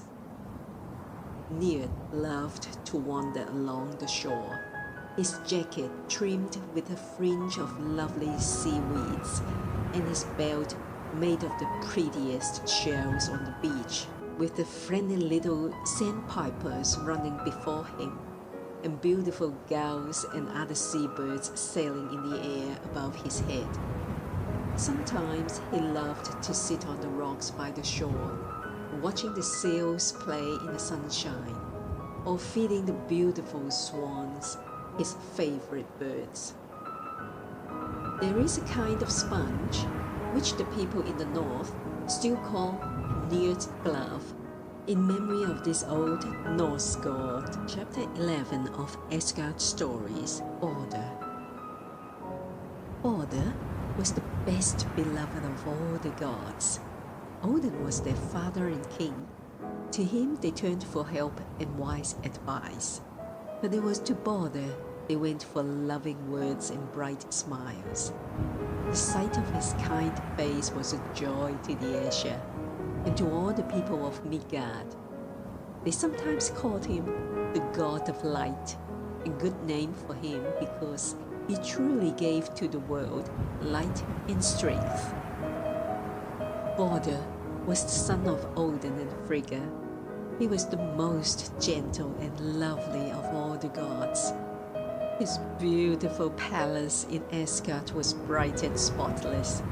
No evil creature could enter there. No one who had wrong thoughts could stay in that palace of love and truth. At last, after the bright summer was over, for many days, Balder had looked sad and troubled. Some of the Aesir saw it, but most of all, his loving, watchful mother, Frigga. Balder could not bear to worry his mother, so he kept his sorrow to himself, saying nothing about it. But at last, Frigga drew his secret from him, and then his friends knew that Balder had had dreams which told of coming trouble, dreams of his leaving all his friends and going away from Asgard to dwell in another land. Odin and Frigga, fearing the dreams might come true and they must lose their beloved son, began to think what they could do to prevent it. Then the loving mother said, "I will make all things in the world promise not to hurt our son." And so Queen Frigga sent out for everything in the whole world, and everything came trooping to Asgard, to her palace. All living creatures came from the land, from the water, and from the air. All plants and trees came, all rocks, stones, and even the metals under the earth, where the busy dwarfs worked. Fire came, and water, as well as all poisons and sickness. Everything promised not to harm the good Balder, except one little plant called mistletoe, which was so small that Frigga did not send for it, feeling sure it could not do any harm. "Now I am happy once more," said the queen, "for our Balder is safe." And she sat at peace in her beautiful palace, rejoicing that her dear son was free from all danger. But Odin, the wise All-Father, still felt uneasy, even after all these promises, fearing what might happen. So he took his 8-footed steed, Sleipnir, and rode forth from Asgard to the underworld to find Hela, the wise woman who ruled over that far-off land. She could tell everything that was going to happen, and she knew the names of all those who were coming to dwell with her. Odin was the only one wise enough to speak with Hela, for no one else knew the words that would call her forth from her dwelling. But when Odin called, she came to answer. "Tell me," said he, "for whom are you making ready this costly room?" "We make ready for Balder, the god of light," replied Hela. "Who then will slay Balder and bring such darkness and sorrow to Asgard?" Again said the wise woman, "It is Hoder, Balder's twin brother, who will slay the sun god." And with these words she vanished. Sadly, Father Odin returned to Asgard and told his wife the words of Hela. But Frigga was not troubled in her heart, for she felt sure that nothing would hurt her dear son. One beautiful sunny day at the end of summer, the gods had all gone out to an open field beyond Asgard to have some sports. As they all knew that nothing could hurt Balder, they placed him at the end of the field for a target, and then took turns throwing the darts at him, just for the fun of seeing them fall off without hurting him. They thought this was showing great honor to Balder, and he was pleased to join in the sport. Loki happened to be away when they began to play, and when he came, was angry in his heart that nothing could hurt Balder. Why should he be so favored? I hate him. said Loki to himself, and began at once to plan some evil. All this while, Queen Frigga sat in her palace, thinking of all her dear sons and of how much good they did to men. As she sat, thus thinking and spinning with her hands, there came a knock at the door. The queen called, "Come in," and an old woman stood before her. Frigga spoke kindly to her, and soon the old woman said she had passed by the field where the gods were playing and throwing sharp weapons at Balder. "Oh yes," said Frigga, "neither metal nor wood can hurt him, for all things in the world have given me their promise." "What?" said the old woman. "Do you mean that all things have really vowed to spare Balder?" "All," replied the queen, "except one little plant that grows on the eastern side of Asgard. It is called mistletoe, and I thought it too small and soft to do any harm." Before long, the old woman went away, and when she was quite out of sight of Frigga's palace, threw off her woman's clothes. And who do you suppose it was? Why, no woman at all, but that wicked Loki, of course, who hurried away out of Asgard to find the poor little plant that did not know about Balder's danger. When he came to the place where the plant grew, Loki, cutting off a branch, quickly made a sharp arrow, which he carried back to the playground, where the Æsir was still at the game. All but one, Balder, the god of darkness, Balder's blind twin brother. Then Loki went up to Balder and said to him in a low voice, "Why do you not join the others in doing honor to Balder?" "I cannot see to take aim, you know, and besides, I have no weapon," said Balder. "Come then, here's a fine new dart for you, and I will guide your hand," whispered wicked Loki. Then he slipped the arrow of mistletoe wood into Balder's hand and aimed it himself at Balder, who stood there so bright and smiling. Then poor blind Balder heard the dreadful cry from all the gods.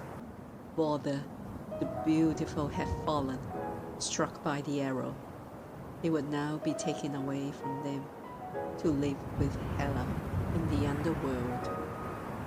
Every heart was filled with sorrow for this dreadful loss, but no one tried to punish him who had done the wicked deed, for they stood upon sacred ground, and the field was named the Peace Stead, or Place of Peace, where no one might hurt another.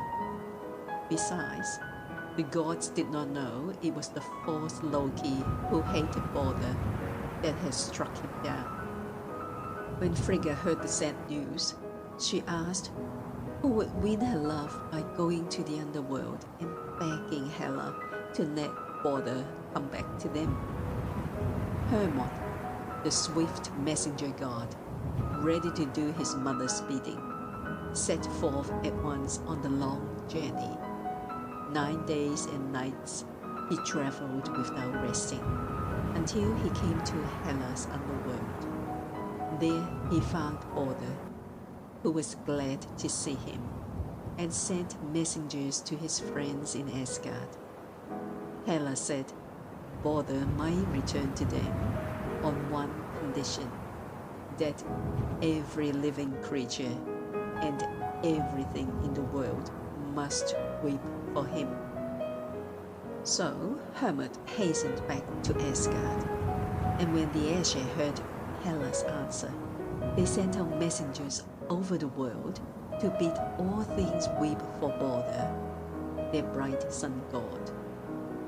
Then did the beasts, birds, the fishes, the flowers and trees, even stones and metals weep. As indeed we can see the teardrops come to all things when they are changed from heat to cold. As the messengers were coming back to Asgard, they met an old woman, whom they bade weep, but she replied, "Let Hela keep border down below. Why should I care?" When the Aesir heard of this, they thought must have been the same old woman who went before to Frigga's palace, and we know who that was. And so, Balder the beautiful, Balder the bright, did not come back, and all the dwellers in Asgard were sad and sorrowful without him. Chapter 12 of Asgard Stories, Aegir's Feast. Aegir was the ruler of the ocean, and his home was deep down below the tossing waves, where the water is calm and still. There was his beautiful palace in the wonderful coral caves, his walls all hung with bright-colored seaweeds, and the floor of white sparkling coral sand. Such wonderful sea plants grew all about, and still more wonderful creatures, some which you could not tell from flowers, waving their pretty fringes in the water, some sitting fastened to the rocks and catching their food with them moving, like the sponges, others darting about and chasing each other. Deep in the wave is a coral grove, where the purple mudlet and goldfish rove, where the sea flower spreads its leaves of blue that never are wet with falling dew, but in bright and changeful beauty shine, far down in the green and glassy brine. The floor is of sand like the mountain drift, and the pearl shells spankle the flinty snow. From coral rocks the sea plants lift, the boughs where the tides and billows flow. The water is calm and still below, for the winds and waves are absent there, and the sands are bright as the stars that glow in the motionless fields of upper air. Persephone. In that ocean home lived the lovely mermaids, who sometimes came up above the waves to sit on the rocks and comb their long golden hair in the sunshine. They had heads and bodies like beautiful maidens, with fish tails instead of feet. One day the gods in Asgard gave a feast, and Aegir was invited. He could not often leave home to visit Asgard, for he was always very busy with the ocean winds and tides and storms. But calling his daughters, the waves, he bade them keep the ocean quiet while he was away, and look after the ships at sea. Then Aegir went over Bifrost, the rainbow bridge to Asgard, where they had such a gay party and such feasting that he was sorry when the time came to go home. But at last, he said goodbye to Father Odin and the rest of the Aesir. He thanked them all for the pleasure they had given him, saying, "If only I had a kettle that held enough mead for us all to drink, I would invite you to visit me." Thor, who was always glad to hear about eating and drinking, said, "I know of a kettle a mile wide and a mile deep. I will fetch it for you." Then Aegir was pleased, and set a day for them all to come to his great feast. So Thor took with him his brother, the brave Tyr, who knew best how to find the kettle, and together they started off in Thor's thunder chariot, drawn by goats, on the way to Utgard, the home of the giants. When they reached that land of ice and snow, they soon found the house of Hymir, the giant who owned Mile Deep, as the big kettle was called. The gods were glad to find that the giant was not at home, and his wife, who was more gentle than most of her people, asked them to come in and rest, advising them to be ready to run when they should hear the giant coming, and to hide behind a row of kettles which hung from a beam at the back end of the hall. For, says she, my husband may be very angry when he finds strangers here, and often the glance of his eye is so fierce that it kills. At first, the mighty Thor and brave Tyr were not willing to hide like cowards, but at last they agreed to the plan, upon the good wife promising to call them out as soon as she had told her husband about them. It was not long before they heard the heavy steps of Hymir as he came striding into his icy home. And very lucky it was for Thor and Tyr that the giantess had told them to hide. For when the giant heard that two of the Aesir from Asgard were in his home, so fierce a flash shot from his eyes that it broke the beam from which the kettles hung, and they all fell broken on the floor except Mile Deep. After a while, the giant grew quiet, and at last even began to be polite to his guests. He had been unlucky at his fishing that day, so he had to kill 3 of his oxen for supper.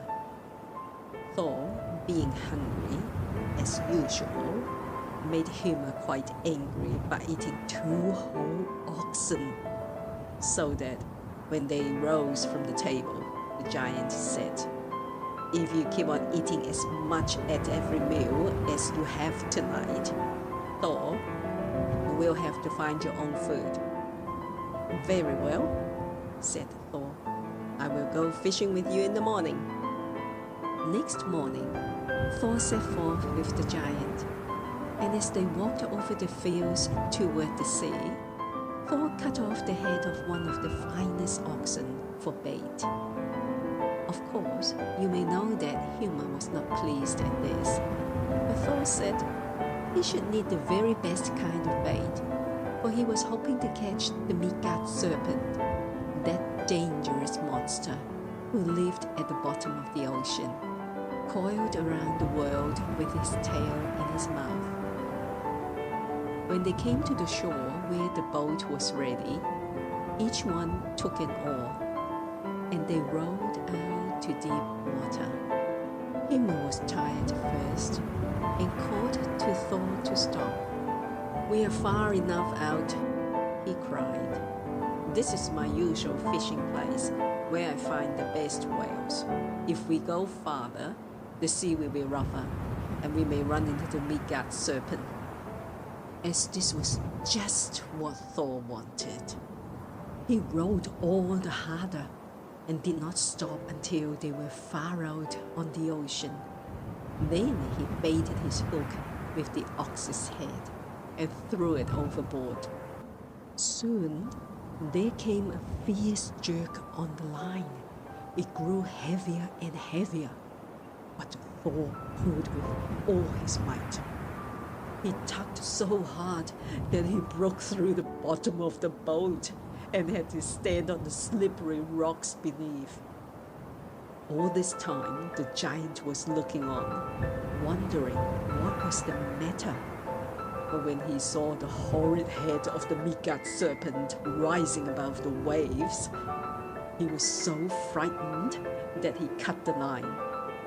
And Thor, after trying so hard to rid the world of that dangerous monster, saw him fall back again under the water. Even Mjolnir, the magic hammer, which Thor hurled at the creature, was too late to hit him. And so the 2 fishermen had to turn back and wade to the shore, carrying the broken boat and oars with them. The giant was proud to think he had been too quick for Thor, and after they reached the house, He said to the thunder god, "Since you think you're so strong, let us see you break this goblet. If you succeed, I will give you the big kettle." This was just what Thor wanted. So he tightened his belt of strength and threw the goblet with all his might against the wall. But instead of breaking the goblet, he broke the wall. A second time he tried, but did no better. Then the giant's wife whispered to Thor, "Throw it at his head." Then she sang in a low voice as she turned her spinning wheel. "Hard the pillar, hard the stone, hard the yet the giant's bone. Stones shall break and pillars fall. He must for it breaks them all." Yet again, Thor threw the goblet, this time against the giant's head, and it fell, broken in pieces. Then Tyr tried to lift the mile-deep kettle, for he was in a hurry to leave this land of ice and snow. But he could not stir it from its place, and Thor had to help him before they could get it out of the giant's house. When Hymir saw the gods, whom he hated, carrying off his kettle, he called all his giant friends, and they started out in chase of the Aesir. But when Thor heard them coming, he turned and saw their fierce, grinning faces glaring down at him from every rocky peak and iceberg. Then the mighty thunderer raised Mjolnir, the hammer, above his head and hurled it among the giants, who became stiff and cold, all turned into giant rocks that still stand by the shore. Aegir was very glad to get Mile Deep, so he set to work to make the meat in it, to get ready for the great feast at the time of the flax harvest, when all the Aesir were coming from Asgard to visit him. Before the day came, all light and joy had gone from the sacred city, because the bright Balder had been slain, and the homes of the gods were dark and lonely without him. So they were all glad to visit Aegir, to find cheer for their sadness. There was Father Odin with his golden helmet, and Queen Frigga wearing her crown of stars, golden-haired Sif, Freya with Brisingamen, the wonderful necklace, and all the noble company of the Aesir, all except mighty Thor, who had gone far away to the giant land. As they all sat in Aegir's beautiful ocean hall, drinking the sweet mead and talking together, Loki came in and stood before them. But finding he was not welcome and no seat saved for him, he began saying ugly things to make them all angry. And at last, he grew angry himself and slew Aegir's servant because they praised him. The Aesir drove him out from the hall. But once more, he came in and said such dreadful things that at last Frigga said, "Oh, if my son Balder were only here, he would silence thy wicked tongue." Then Loki turned to Frigga and told her that he himself was the very one who had slain Balder. He had no sooner spoken than a heavy peal of thunder shook the hall. An angry Thor strode in, waving his magic hammer. Seeing this, the coward Loki turned and fled, and Asgard was rid of him forever. Chapter 13 of Asgard Stories, The Punishment of Loki. When Loki was driven out by the mighty Thor, from Aegir's palace hall, he knew that he could never again be allowed to come among the gods in Asgard. Many times had this mischievous fire god brought trouble and sorrow to the Aesir, but now he had done the most cruel deed of all. He had slain Balder the Good, and had driven all light and joy from Asgard. Far away he fled among the mountains, hoping that no one would find him there. And near a lovely mountain stream, he built for himself a hut with 4 doors, looking north, east, south, and west, so that if the wise All-Father on his high air throne in Asgard should see him and send messengers to punish him, the watchful Loki could see them coming and escape by the opposite door. He spent most of the days and nights thinking how he could get away from the Aesir. If I ran to the stream and turned myself into a fish, he thought, I wonder if they could catch me. I could keep out of the way of a hook, but then they had nets. Aegir's wife has a wonderful thing like a net for catching fish, and that would be far worse than a hook. When Loki thought of the net, he began to wonder how it was made, and the more he thought, the more he wished he could make one, so as to see how a fish could keep from getting caught in it. He sat down by the fire in his little hut, took a piece of cord, and began to make a fish net. He had nearly finished it when, looking up through the open door, he saw 3 of the Aesir in the distance, coming toward his hut.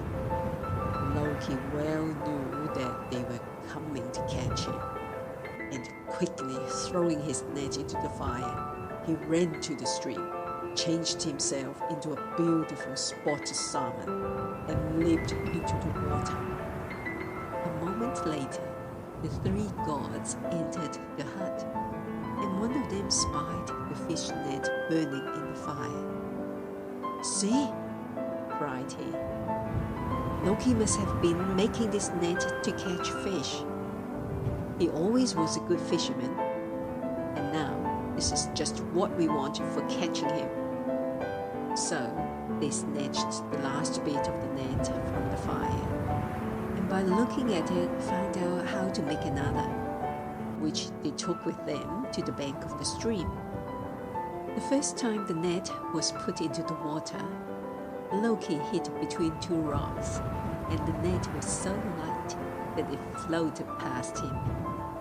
But the next time, he had a heavy stone weight, which made it sink down, till Loki saw he could not get away unless he could leap over the net.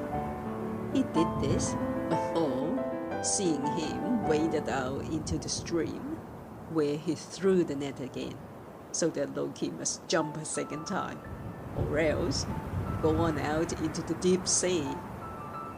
As he leaped, Thor stooped and caught him in his hand, but the fish was so slippery that Thor could hardly hold it. In the struggle, the salmon's tail was pinched so tightly by the thunder god's strong fingers that it was drawn out to a point. And the old stories say that is why salmon tails are so pointed ever since. Thus was Loki caught in his own trap, and dreadful was his punishment. The Aesir chained him to a high rock and placed a great poisonous serpent hanging over the cliff above his head. If it had not been for Loki's good, faithful wife, he would have died of the poison that dropped from the snake's mouth. She watched by her husband, holding a cup above him to catch the poison. Only when she had to turn aside to empty the cup did the drops fall upon Loki. Then they gave him such terrible pain Then he shook the earth with his struggles, and the people in Midgard fled from the dreadful earthquake. In Iceland, the great geysers, spring of hot water, burst through the earth, and in the Southlands, burning ashes and lava poured down the mountainsides. There, chained to the cliff, the cruel, mischievous Loki was to lie until the twilight of the gods, the dark day of Ragnarök, where all the mighty evil monsters and beasts would get free, and the terrible battle be fought between them and the gods of Asgard. Chapter 14 of Asgard Stories, The Twilight of the Gods. Loki and Fenrir the wolf were safely bound, each to his separate cliff. But still, happiness and peace did not return to Asgard, for Balder was no longer there, and light and joy had gone from the home of the gods. The Aesir felt that the twilight of the gods, which Odin knew was to come, must be near. Soon began a long, cold winter. Surely it must be the beginning of the Fimbul winter, which was to come before the last great battle. From the north came cold blasts of freezing wind. Snow and ice covered the earth. Men could not see the face of the sun or the moon. Everywhere there was darkness. The people grew fierce and unhappy and wicked, for they seemed no longer to love each other. So the evil deeds of men kept on, and the fierce frost giants grew stronger and stronger. They killed the trees and flowers, and bound the lakes and rivers with icy bands. Even when summertime came, the cold still held on, and no one could see the green grass or the beautiful golden sunlight. The frost giants were pleased to see the trouble they had brought upon man, and hoped they soon could destroy Asgard and the gods.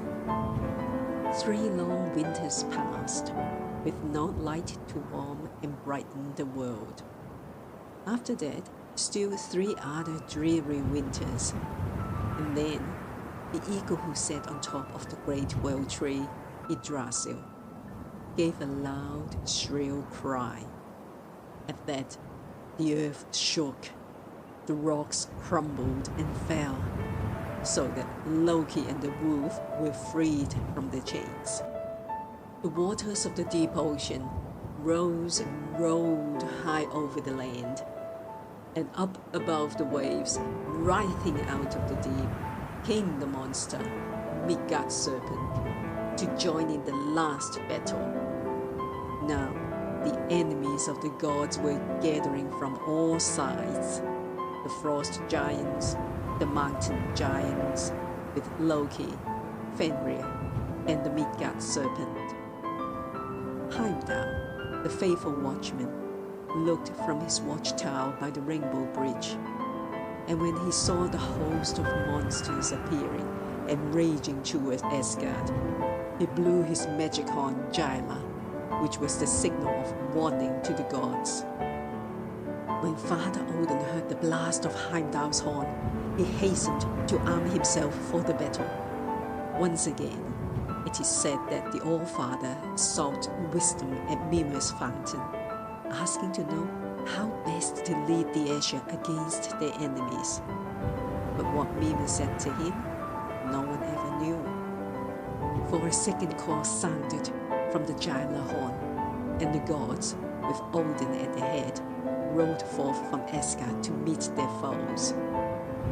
Thor took his place beside Odin, but they were soon parted in the struggle. The thunder god fell upon his old enemy, the serpent, whom twice before he had tried to slay, and after a fierce fight, he at last conquered and slew the monster. But the poisonous breath from the serpent's mouth overcame the mighty Thor, and he also fell. Heimdall and Loki came face to face, and each slew the other. Thus, every one of the gods battled with his foe, till at last the darkness grew deeper, and all, both gods and giants, lay dead. Then fire burst forth, raging from Yuga to Asgard, and all the worlds were destroyed in that dreadful day of Ragnarök. But this was not the end of all. After many months and years and even centuries had passed, a new world began to appear, with the fair ocean and the beautiful land, with a bright, shining sun by day, and the moon and stars by night. Then, once more, the light and heat from the sun made the grass and trees grow and the flowers bloom. Border and Hoarder came to this beautiful new world and walked and talked together. Thor's sons were there too, and with them the hammer, Mjolnir, no longer for use against giants, but for helping men build homes. Two people, a man and a woman, who were kept safe through the raging fire, now came to dwell on the earth, and all their children and grandchildren lived at peace with each other in this beautiful new world. Border and Hoarder talked often of the old days when the Aesir dwelled in Asgard, before Loki, the wicked one, brought darkness and trouble to them.